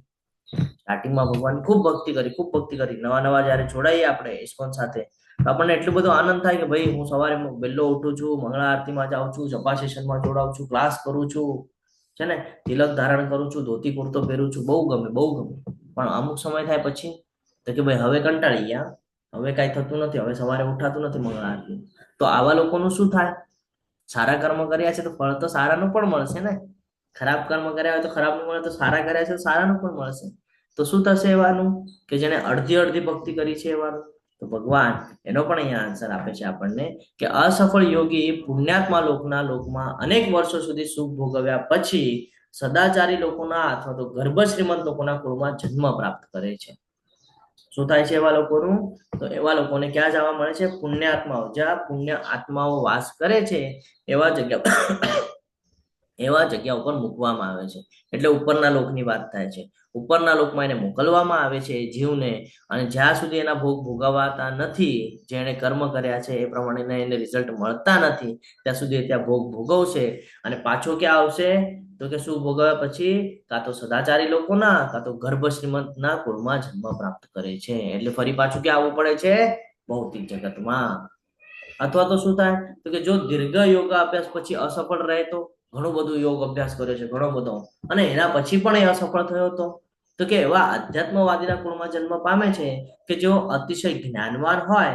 ખરેખર આ જગતમાં આવો જન્મ પામવો એ અત્યંત દુર્લભ છે. શું થાય છે? ઘણું બધું જો આપણે તપશ્ચર્યા કરી હોય, ભગવાનનું નામ સ્મરણ કર્યું હોય, ઘણી બધી માળાઓ કરી હોય અને પ્રેમપૂર્વક ભગવાનની સેવા, ભગવાનની પ્રસન્નતા માટે જો કર્મ કર્યું હોય તો શું લાભ થાય છે? તો કે ભાઈ એનો જન્મ કેવો થશે? તો કે આધ્યાત્મવાદી કુળમાં. એટલે એનો જન્મ જ એવા ઘરમાં થશે કે જ્યાં ઓલરેડી ભક્તિમય વાતાવરણ છે, કાં તો વૈષ્ણવ કુટુંબમાં જન્મ થઈ જશે. એટલે એને નાનપણથી જ ભગવાનની ભક્તિ પ્રાપ્ત થઈ જશે, એને ગોતવી નહીં પડે. ઘણા બધા આપણા ઇસ્કોન કુલાઈના જ ઘણા બધા એવા ભક્તો છે કે જેના બાળકો આપણે જોઈએ તો ખૂબ નાની નાની એજના છે ને. આપણા એમાં એક ઉર્મિલા માતાજી પણ છે, એમના બાળકો છે, ખૂબ નાના છે, ઘણા બધા શ્લોક બોલે છે, ઘણા બધા શ્લોક, ખૂબ નાની એજ છે. તમે જો કોઈક વાર મંગળા આરતી જોઈન કરી હોય તો મંગળા આરતીમાં પણ તમને એક પ્રભુજી દેખાશે, ખૂબ જ નાના છે, આખી આખી આરતીઓ બોલી જાય છે. શું છે આ? પાછલા જન્મમાં ભક્તિ કરેલી છે ને, એ જ્યાં અધૂરી રહી ગઈ ને ત્યાંથી ભગવાને કન્ટિન્યુ કરાવી છે. એટલે જન્મ જ એવી જગ્યા પર આપી દીધો છે કે જ્યાં ભક્તિમય વાતાવરણ હોય. તો ભગવાન આપણને ચાન્સ આપે છે કે તારી ઈચ્છા છે ને મારી સાથે કનેક્ટ રહેવાની, તું ચિંતા નહીં કર, હું તને આવતા જન્મમાં પણ ભગવાનની ભક્તિ આપીશ. એટલે આવતા જન્મમાં પણ તું મારી સાથે ટચમાં રહીશ અને ધીરે ધીરે કરીને તું મારી પાસે આવી જા. જયારે નાનપણથી જ આપણને આ બધું જ્ઞાન હોય, નાનપણથી જ આપણે આ બધી ભક્તિ કરતા હોઈએ તો આપણને શેનું અટેચમેન્ટ રહેવાનું છે? ભગવાનનું રહેવાનું છે કે ઓલા ભૌતિક જગતનું રહેવાનું છે? વિચાર કરજો. ભગવાન એમ નથી કહેતા કે સંન્યાસ લઈને વયો જા. ભગવાન કે છે અહીંયા જ રે, સંન્યાસ લેવાની જરૂર નથી. તું જે જીવન વ્યતીત કરે છે ને એ જ જીવન વ્યતીત કર, પણ તું એને સરખી રીતે વ્યતીત કર. તું એને તારા ઇન્દ્રિય તૃપ્તિમાં લગાડવા કરતા તું એવી રીતે વ્યતીત કર કે આગળ જઈને તને એનું નુકસાન ન થાય. આપણને પણ ભવિષ્યની ચિંતા હોય ને કે ભાઈ મારા બાળકો માટે હું કંઈક કરીને જાઉં, કે ભાઈ મારું ભવિષ્યનું શું છે, મારે પૈસા કમાવીને રાખવાનું છે. તો એ ભૌતિક ચિંતા થઈ. તો ભૌતિકની ચિંતા નથી કરવાની, આધ્યાત્મિક ચિંતા કરવાની છે કે જ્યારે હું આ શરીરને ત્યાગીશ, જ્યારે આ શરીર મારું છૂટી જશે તો એના પછીનું શું? એના પછી શું? આપણને એવું થાય પ્રભુજી એકવાર બોડી છોડી દીધી પછી થોડી કાંઈ ખબર પડે છે આપણને ક્યાં છે ને શું છે. નથી ખબર પડતી એટલે જ તો ફરી પાછા અહીંયા આવ્યા. તો અહીંયા ન આવવું હોય તો એની માટે આપણને કન્ટિન્યુઅસ ભગવાનની ભક્તિ કરવી પડશે. જ્યાં સુધી આપણે ભગવાનની ભક્તિ કોન્સ્ટન્ટલી કરશું નહીં ત્યાં સુધી આપણે આપણો ઉદ્ધાર કરી શકવાના નથી. અહીંયા કીધું છે કે જો ભક્તિ કરતા કરતા એવી સિચ્યુએશન આવે કે આપણું મૃત્યુ થઈ જાય છે, બરાબર, અને આપણી ઈચ્છાઓ રહી જાય છે તો ઓબ્વિયસલી આપણને ભૌતિક જગતમાં પાછું આવવું પડશે, કારણ આપણે આપણા ઈચ્છા કરીને એટલે ભગવાન આપણને ફરી પાછું મોકલશે. પણ જે ભગવાનની ભક્તિ કરીએ છીએ ને તો ભગવાનની સાથે ભક્તિ પણ આપણને મોકલાવશે કે ભાઈ આવતા જન્મમાં પણ તું મારી ભક્તિ કરીશ, તું ચિંતા નહીં કરતો. આની અસંખ્ય કથાઓ છે, ભાગવતમ વાંચજો, એમાં આપણને ઘણા બધા સંદર્ભ મળી જાય છે. સર્વ યોગીઓમાંથી જે યોગી અત્યંત શ્રદ્ધાપૂર્વક મને પરાયણ હોય છે, પોતાના અંતકરણમાં મારું જ ચિંતન કરે છે અને મારી દિવ્ય પ્રેમમય સેવા કરે છે, તે યોગમાં મારી સાથે અત્યંત ગાઢ રીતે સંકળાયેલો છે અને તે બધામાં સર્વોચ્ચ છે. આ મારો મત છે. ભગવાન ખૂબ સરસ રીતે અહીંયા કહે છે કે યોગીઓમાં સર્વશ્રેષ્ઠ યોગી કોને કહેવાય? યોગીઓમાં સર્વશ્રેષ્ઠ યોગી કોને કહેવાય? સૌથી પહેલા તો આપણને એ સમજ પડશે યોગી એટલે શું. જે ભગવાન સાથે પોતાને જોડી રાખે ને એને કહેવાય છે યોગી. અને એમાંથી સર્વશ્રેષ્ઠ યોગી શું કામ ભગવાન કહે છે કે જે મારી પ્રેમમય સેવા કરે છે, જે શ્રદ્ધાપૂર્વક મને જ પરાયણ હોય છે, અંતકરણમાં મારું જ ચિંતન કરે છે. કારણ કે એટલા માટે કે જો તમે સ્ટાર્ટિંગ થી એન્ડિંગ સુધી, જ્યાં હવે તમને જ્યાંથી જ્ઞાન પ્રાપ્ત થયું ત્યાંથી જ્યારે તમારો અંતિમ સમય આવશે ત્યાં સુધી તમે ભગવાનનું સ્મરણ કર્યું હશે તો ઓબ્વિયસલી તમને એનું રિઝલ્ટ પોઝિટિવ જ મળવાનું છે. એટલે ભગવાન આ ક્લિયર કટ કે છે કે તમે અષ્ટાંગ યોગ પદ્ધતિ કરવા કરતા તમે ખાલી જો ભક્તિ યોગની જે પદ્ધતિ છે તમે એ પણ તમારા જીવનમાં ઉતારી લેશો તો પણ તમારો ઉદ્ધાર નિશ્ચિત છે. કારણ કે આ કલિયુગ છે અને કલિયુગનો ધર્મ છે. શું છે કલિયુગમાં? શું આપ્યું છે કલિયુગમાં? શું કરશું તો ભગવત પ્રાપ્તિ થશે?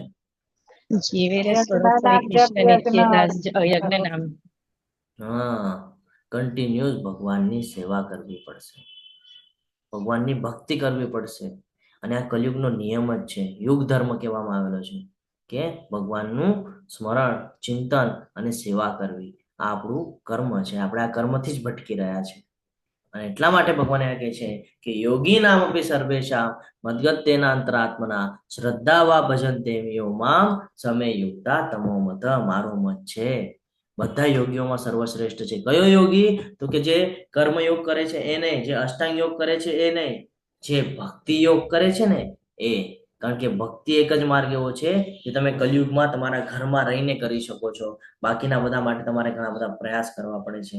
પછી એ કર્મયોગ હોય, ધ્યાન યોગ હોય, જ્ઞાન યોગ હોય કે અષ્ટાંગ યોગ હોય છે ને. જયારે આપણે કર્મયોગ શીખીએ તો આપણને કર્મનું જ્ઞાન પ્રાપ્ત થાય, કેવા કર્મ કરવાના છે, કેવા નથી કરવાના, કર્મના ફળનો ત્યાગ કરવાનો છે. જ્યારે આપણને આ જ્ઞાન પ્રાપ્ત થાય તો આપણે શેમાં વધીએ? પછી જ્ઞાનયોગ. જ્ઞાનયોગમાંથી પછી ક્યાં આવીએ? તો કે ધ્યાન યોગ. કારણ કે જ્ઞાન પ્રાપ્ત થયું કે આ બધા કર્મથી તો આપણને બંધન બંધાય છે, તો આ બધા બંધનથી આપણે બચવાનું છે. અને પછી શું કરીએ આપણે? ધ્યાન. કોનું ધ્યાન કરીએ? તો કે ભગવાનનું. પછી ધીરે ધીરે અષ્ટાંગ યોગ તરફ આગળ વધીએ કે હવે ભગવાનનું સ્મરણ તો કરીએ છીએ પણ હજી બી અટેચમેન્ટ છે આપણું ભૌતિક જગત સાથે. તો હવે તો ભાઈ ચલો સંન્યાસ લેવો છે. હવે સંન્યાસ એટલે શું? કે ભાઈ કોઈ જંગલમાં વયું જવાનું છે અને ત્યાં વાનપ્રસ્થની જેમ જીવન વ્યતીત કરવાનું છે, કન્ટિન્યુઅસ ભગવાનનું સ્મરણ. અને પછી તો કે ભાઈ હવે ધ્યાન યોગ થઈ ગયો, હવે અષ્ટાંગ યોગ. હવે જંગલમાં બેસીને અષ્ટાંગ યોગ કરવાનું છે. આટલું કર્યા પછી પણ ગેરંટી નથી ભગવત પ્રાપ્તિ થશે કે નહીં થાય, કારણ કે મન ચંચળ છે. પાછું ત્યાં આવવું પડશે આપણને કે મન કેવું છે? ચંચળ છે. તમે આટલા બધા પ્રયાસ કરી લીધા ને તો પણ લાસ્ટમાં તમે અટકાઈ જવાના છો. અને ત્યાંથી બી પાછું ક્લિયરન્સ નથી કે ભગવત પ્રાપ્તિ થશે જ કે, કારણ કલયુગ ચાલી રહ્યો છે. તો ભગવાન શું કે છે? એક એવો માર્ગ છે, એક એવી સીડી છે કલયુગની અંદર જે તમને શોર્ટકટ આપેલો છે. શું? તો કે તમે જ્યાં રહ્યો છો એ જ જગ્યા ઉપરથી જો તમે ભગવાનનું સ્મરણ કરશો, ભગવાનનું ચિંતન કરશો અને કન્ટિન્યુઅસ ભગવાનની પ્રેમમય સેવા કરશો તો એનાથી તમને ભગવત પ્રાપ્તિ પ્રાપ્ત થઈ જશે. તમારા અંદર એટલી બધી ભક્તિ આવશે. અને બસ આ ભક્તિનો જે માર્ગ છે એ માર્ગને જો તમે તમારા જીવનમાં ઉતારી લીધો છે, ભગવાન એમ નથી કહેતા બધું છોડીને નીકળી જા, ઘર બાર છોડીને આવી જા, છે ને. કોઈ હરિદ્વાર જવાની વાત નથી કરતા. ભગવાન કહે છે જ્યાં છે ત્યાં જ રહે, જેમ જીવન જીવે છે એવી જ રીતે જીવ, ખાલી એની થોડી સંકલ્પના ચેન્જ કરી નાખ. સવારે ઉઠવાથી લઈને રાતના સુવા સુધી મને તું સેન્ટરમાં રાખ. જેનાથી શું થશે? જ્યારે તું તારા મન બુદ્ધિને મારામાં લગાડીશ ત્યારે તને આજે બધા અટેચમેન્ટ થઈ રહ્યા છે ભૌતિક જગતના, એ થશે નહીં. કારણ કે તારી બુદ્ધિ, મન આ બધું મારામાં તે પરોવીને રાખ્યો છે. અને જ્યારે તું એને મારામાં પરોવી રાખીશ તો તને જ્ઞાનની પ્રાપ્તિ થશે અને તું ભક્તિમાં દ્રઢ થઈશ. એટલા માટે કીધું છે કે સર્વ યોગીમાં એ યોગી શ્રેષ્ઠ છે જે ભક્તિ કરે છે. સમજાઈ રહ્યું છે? તો અહીંયા મહાન યોગી કોણ છે? નારદજી છે ને. નારદજી પણ ભગવાનના શુદ્ધ ભક્ત છે. જો અહીંયા આપણને સીડીઓ પણ બતાડેલી છે. સૌથી પહેલા શરૂઆત થાય કર્મયોગની, કે કર્મ કેવા કરવાના છે, કર્મના ફળની ઈચ્છા નથી રાખવાની, વગેરે વગેરે. આ જ્યારે આપણને જ્ઞાન પ્રાપ્ત થાય પછી આપણે જ્ઞાનયોગ તરફ આગળ વધીએ. ધીરે ધીરે આપણે બધી જગ્યાથી જ્ઞાન અર્જિત કરીએ, શાસ્ત્રનો સંદર્ભ લઈએ, જ્ઞાન અર્જિત કરીએ. જ્ઞાન અર્જિત કર્યા પછી ધ્યાન તરફ આગળ વધીએ કે આપણને ખબર પડે કે ભાઈ ધ્યાનને મહત્વ છે. કોનું સ્મરણ કરવાનું છે? તો કે ભગવાનનું સ્મરણ કરવાનું છે. ધીરે ધીરે ભગવાનમાં આપણને મન લાગવા માંડે. પછી કે ભાઈ આટલાથી તો નહીં થાય, આ ભૌતિક જગતમાં આપણે હજી સંકળાયેલા છે, તો કેવી રીતે આ ભૌતિક જગતનું આપણે ડિટેચ કરવું, કેવી રીતે આનું કનેક્શન તોડવું? તો એની માટે કે અષ્ટાંગ યોગ મહત્વનો છે. પછી આપણે અષ્ટાંગ યોગ તરફ આગળ જશું તો આપણે અષ્ટાંગ યોગ આખો જોઈ ગયા. આમાં આપણે અત્યારે કલયુગમાં જીવન વ્યતીત કરીએ છીએ. અષ્ટાંગ તો કે એ પણ પોસિબલ નથી. આ બધી એક એક સીડીઓ છે, કહે ને કે આ બધા એક એક પ્રકારના બ્રિજ છે, એક એક પ્રકારની સીડીઓ છે. એક પછી બીજી, બીજી પછી ત્રીજી, ત્રીજી પછી ચોથી. ઘણો સમય લાગી જશે. આપણું જીવન બહુ નાનું છે અને આ બધું સમજતા સમજતા આપણો અંતિમ સમય આવી જશે ને અંતિમ સમયમાં આપણી સિચ્યુએશન કેવી હશે આપણને પણ નથી ખબર. તો એટલા માટે સૌથી શ્રેષ્ઠ ભક્તિ યોગની એક એવી સીડી છે જે સીધી સીધી આપણને, જેને લીડર કહેવાય છે, જે મોટી સીડી છે, જે સીધે સીધી આપણને ભગવત પ્રાપ્તિ તરફ લઈ જાય છે.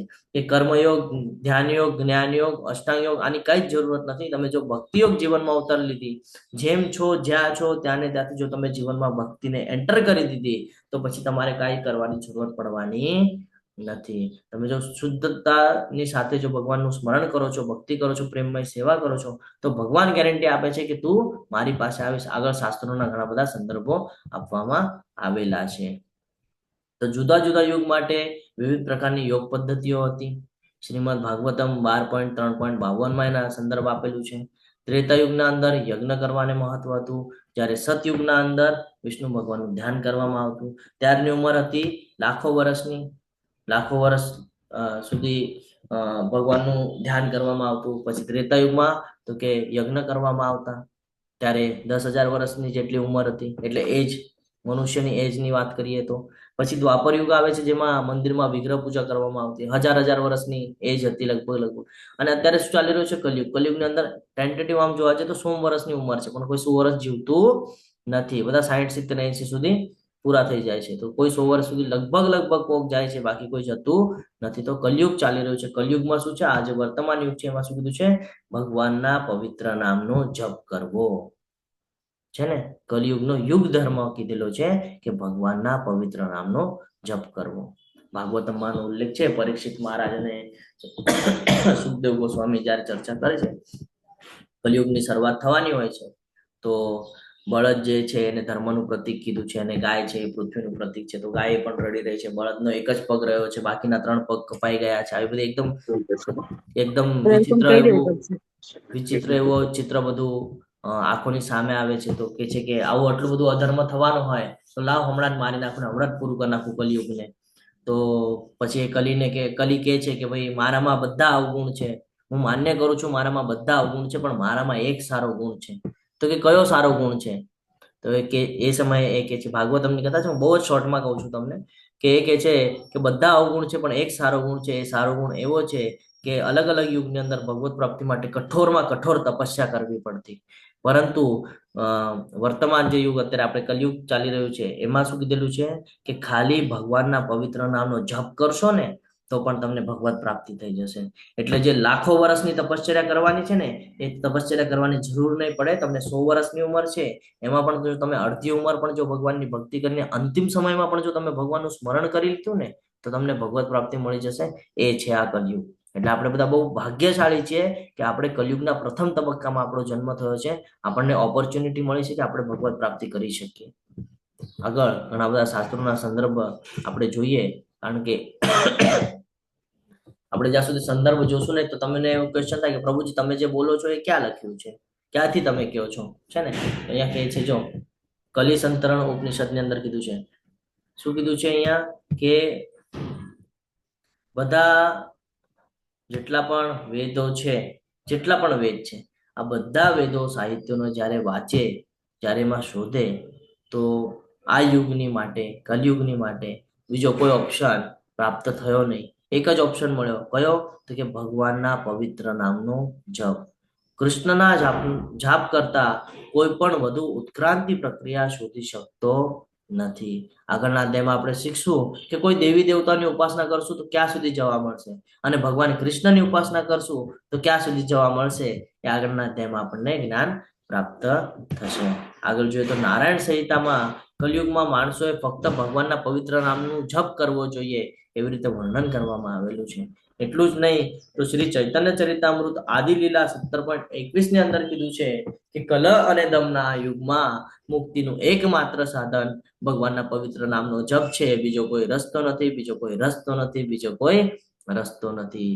હરિર નામ હરિર નામ કેવલમ કલૌ નાસ્તે કલૌ નાસ્તે કલૌ નાસ્તે ગતિર અન્યથા. બીજો કોઈ જ રસ્તો નથી. ભગવાનનું જે સ્મરણ છે એ જ એક રસ્તો આપણા કલયુગની અંદર આપવામાં આવેલો છે. શ્રીમદ ભાગવતમ 12મો સ્કંદ 3જો અધ્યાય અને 51મો શ્લોક, જેમાં આ ચર્ચા થાય છે અને કહે છે કે હે રાજા, કલયુગ જો કે દોષોનો મહાસાગર છે, છતાં તેમાં એક એવો મહાન સદગુણ પણ છે. કેવળ હરે કૃષ્ણ મહામંત્રનું કીર્તન કરવાથી મનુષ્ય સંસારના બંધનમાંથી છૂટીને ભગવત ધામમાં ઉર્ધ્વ ગતિને પ્રાપ્ત કરી શકે છે. શું કહે છે કે ખાલી ભગવાનનું સ્મરણ કરવાથી, પવિત્ર નામનો જપ કરવાથી સંસારના બંધનમાંથી, એટલે આ ભૌતિક જગતના જે ચક્રમાં તમે ફસાઈ ગયા છો એમાંથી તમે નીકળીને ક્યાં જાઓ છો? ભગવત ધામમાં, ઉર્ધ્વ ગતિ. કે ત્યાં ગયા પછી ફરી પાછું તમારે આ ભૌતિક જગતમાં આવવાની જરૂર પડતી નથી. ભગવદ્ ગીતાના 10મા અધ્યાયના 25મા શ્લોકમાં પણ ભગવાન કહે છે યજ્ઞા નામ જપ યજ્ઞોસ્મી. સર્વ યજ્ઞોની અંદર પવિત્ર નામનો જપ જે છે એ હું જ છું. એવી રીતે ભગવાન આપણને અહીંયા જ્ઞાન અપાવે છે. તો આજના અધ્યાયમાં આપણને એ જ સમજમાં આવ્યું કે અષ્ટાંગ યોગ પદ્ધતિ આપણી માટે પોસિબલ નથી. બીજું તો કે ભાઈ મનને કંટ્રોલ કરવો પડશે. મનને કંટ્રોલ કરશું તો જ આપણે ભગવાન સાથે જોડાણ કરી શકશું, નહીં તો આપણે ભૌતિક જગતમાં ફસાયેલા રહીશું. ભગવાન સાથે જોડાણ કરવા માટે મનને કંટ્રોલ લાવવું જરૂરી છે. કેવી રીતે? તો કે યથા યોગ્ય અભ્યાસ અને પ્રયાસ કરવો પડશે. અને વૈરાગ્ય જે બાબત આપણને બારે ખેંચે છે, જે આપણને આળસ લાવે છે, ઉન્માદ લાવે છે, એનાથી આપણે બચવું પડશે, એનાથી વૈરાગ્ય લેવું પડશે.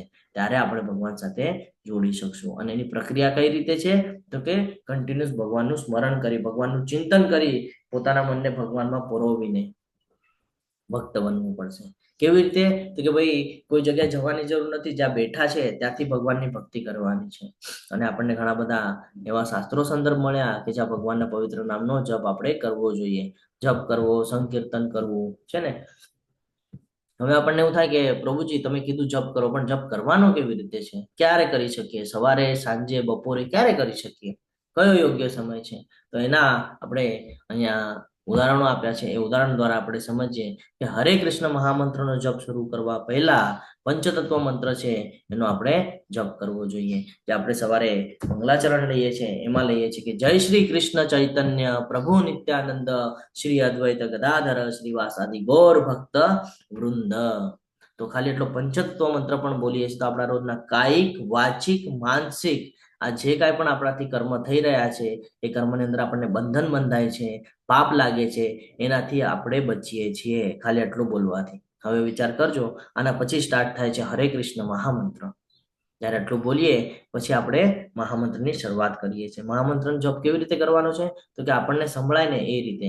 કારણ કે ભક્તિની પહેલી પ્રક્રિયા કઈ છે? સ્મરણ છે ને. જ્યાં સુધી તમે સાંભળશો નહીં ત્યાં સુધી તમે આગળ નહીં આવી શકો. સાંભળશો તો જ તમે બોલી શકશો. સાંભળશો જ નહીં તો શું બોલવાના? જ્ઞાન જ નહીં હોય તો શું ઉચ્ચારણ કરવાના? એટલા માટે સંભળાય એ પ્રમાણે કરવાનું છે. એટલે ડબલ ફાયદા મળે છે. બોલતા બોલતા સંભળવું પણ જોઈએ. અને આપણે બોલીએ છીએ તો બીજા લોકો પણ સાંભળે છે. આપણે નામાચાર્ય હરિદાસ ઠાકુરજીની કથા જોઈ ગયા કે ખાલી મંત્ર જપ કરતા હતા, 3 લાખ મંત્ર જપ કરતા હતા. ઓલી જે વેશ્યા જે આવી હતી એને ચેન્જ કરી નાખ્યું. એ પોતે પણ ભક્ત બની ગઈ ખાલી સ્મરણથી, ખાલી સાંભળ્યું છે ને. તો બહુ મહત્વ છે. અને નામ જપને આપણે જ્યારે કરીએ છીએ તો આપણામાં શુદ્ધિકરણની પ્રક્રિયા વધી જાય છે, આપણે શુદ્ધ થઈ જઈએ છીએ. દરેક નામનું સ્પષ્ટ ઉચ્ચારણ કરવું જોઈએ. કોઈ દિવસે મંત્ર કરતા વખતે ઘાઈ ન કરવી જોઈએ કે બીજો બહુ ફાસ્ટ કરે છે તો હું પણ બહુ ફાસ્ટ કરી લઉં. ભલે એક જ માળા કરો પણ પરફેક્ટ કરવાની છે. દરેક નામનું સ્પષ્ટ ઉચ્ચારણ થવું જોઈએ.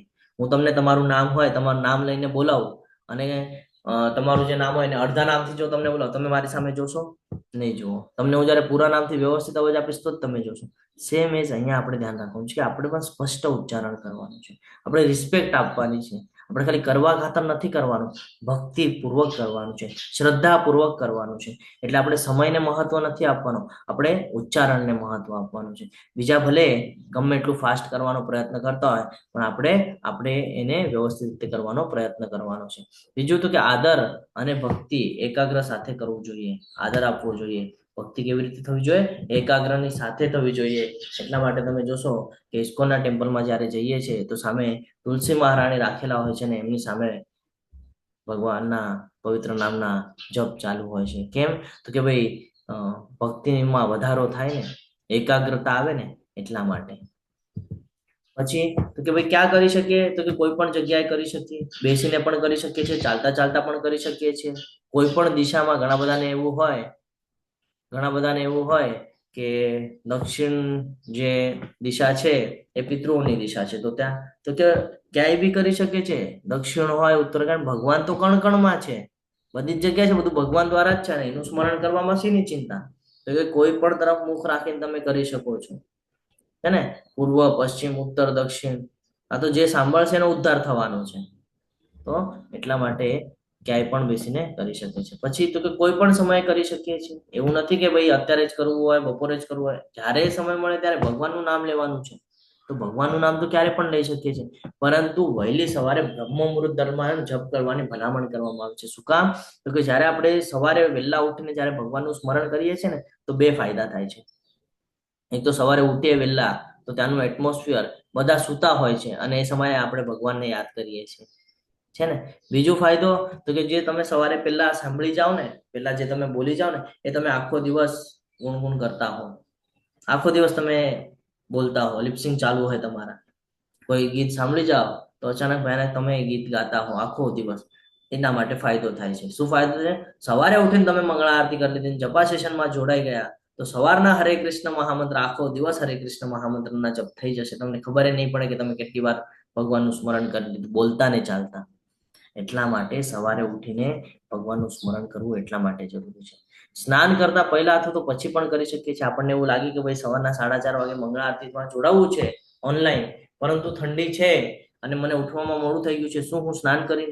કાંઈ વાંધો નથી, ભગવાનનું સ્મરણ કરવાનું છે. અર્ચ વિગ્રહ પાસે થોડી જવાનું છે, ઘરે બેસીને કરીએ છીએ. તો સ્નાન કર્યા વગર પણ આપણે બેસી શકીએ છીએ, ચિંતા કરવાની જરૂર નથી. અંદર ભાવ શુદ્ધતાનો હોવો જોઈએ. ભગવાન ભાવના ભૂખ્યા છે. તો કે સ્નાન કર્યા પહેલા અથવા તો પછી પણ આપણે જપ કરી શકીએ છીએ. ગણતરી રાખીને જપ કરવા જોઈએ હંમેશા. ગણતરી કેવી રીતે રાખાય? તો કે તુલસી માળા હોય ને એના ઉપર ગણતરી કરવાની છે. 108ની તુલસી માળા આવે છે. જો કોઈ પાસે ન હોય તો ગ્રુપમાં અને ચેટ બોક્સમાં એની લિંક મુકાવી દઈશ, તો તમે ત્યાંથી પરચેસ કરી શકો છો તુલસી માળા. તુલસી માળાને બહુ મહત્વ છે, કારણ કે ભગવાનને અતિ પ્રિય છે તુલસીજી, આપણને બધાને ખબર છે. અને ભક્તિમાં આગળ વધવું હોય તો તુલસીજીનો બહુ મોટો ફાળો હોય આપણા જીવનમાં ભક્તિ વધારવા માટે. તો કે તુલસી માળા ઉપર ભગવાનનું સ્મરણ કરવું જોઈએ. હવે જપ કરતી વખતે કઈ કઈ બાબતનું ધ્યાન રાખવાનું છે, કઈ કઈ બાબતો નથી કરવાની? તો કોઈ પણ વખતે આપણે જ્યારે જપ કરતા હોઈએ છીએ તો આપણને બધાને ખબર છે કે સુમેરુ મણકો કહેવામાં આવે છે, જેને કૃષ્ણા બીટ કહેવામાં આવે છે. એટલે આ જે ફર્સ્ટ હોય ને કૃષ્ણા બીટ, આના ઉપર કોઈ દિવસે હરે કૃષ્ણ મહામંત્ર નથી કરવાનો. આના ઉપર કયો મંત્ર કરવાનો છે? જય શ્રી કૃષ્ણ ચૈતન્ય પ્રભુ નિત્યાનંદ શ્રી અદ્વૈત ગદાધર શ્રીવાસાદિ ગૌર ભક્ત વૃંદ, અને પછી શરૂઆત કરવાની છે હરે કૃષ્ણ મહામંત્રની. આજે સુમેરુ મણકો છે એના ઉપર કોઈ દિવસે હરે કૃષ્ણ મહામંત્ર કરવાનો નથી. બીજી બાબત, એટલે આપણે શું કામ કરીએ છીએ નામ સ્મરણ? તો કે એકાગ્રતા લાવવા માટે. હવે એકાગ્રતા લાવવું હોય તો એક જ જગ્યા ઉપર ધ્યાન કેન્દ્રિત કરવું પડશે. હું એક સાથે જો અલગ અલગ જગ્યા ઉપર ધ્યાન દઈશ તો શું થશે? મારી ઇન્દ્રિયો અલગ અલગ કામમાં વ્યસ્ત થશે, અને પછી નહીં આ પણ થાય, નહીં આ પણ થાય, નહીં આનો લાભ મળે, નહીં આનો લાભ મળે.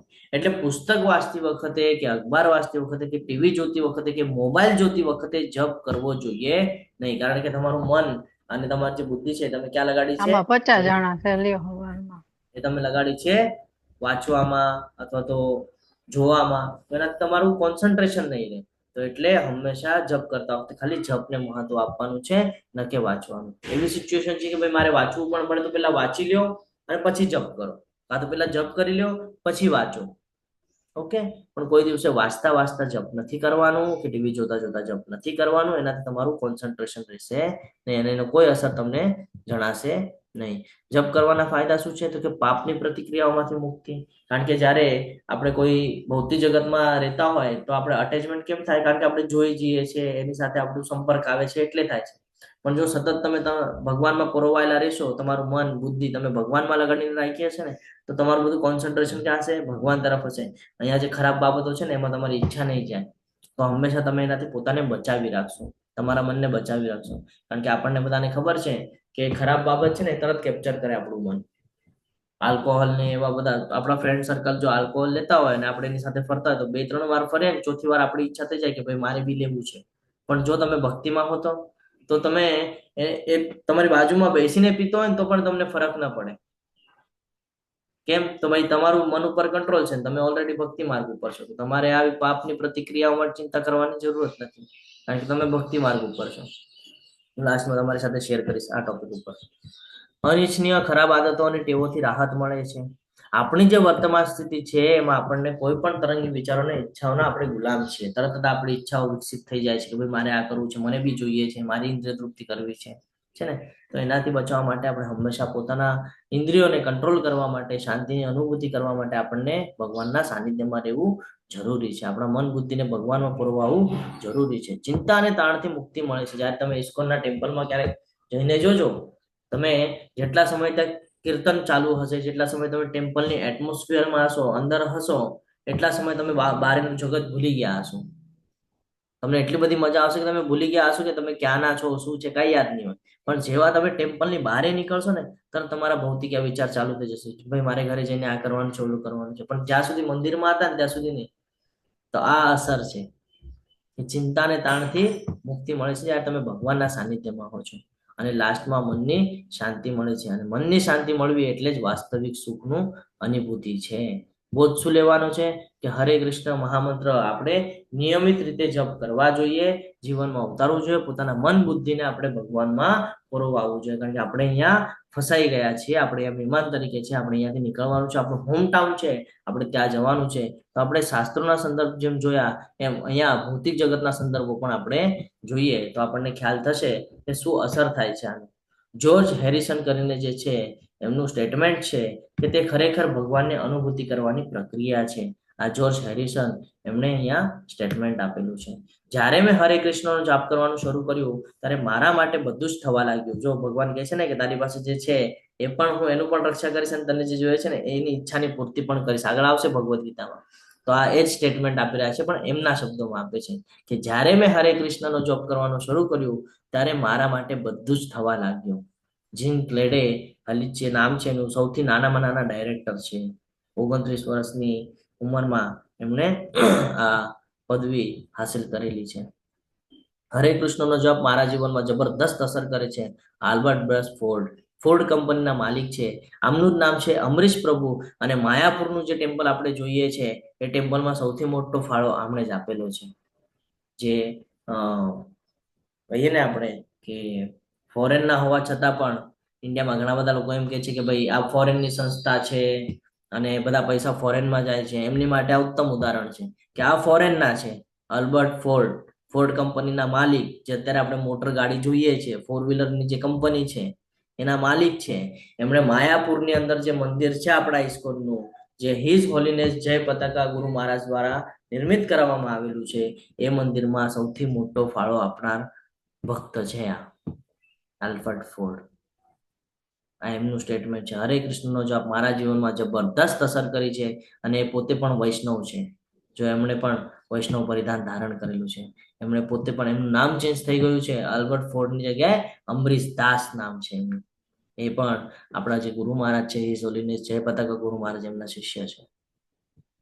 તો આ અસર કરે છે ભગવાનની ભક્તિ.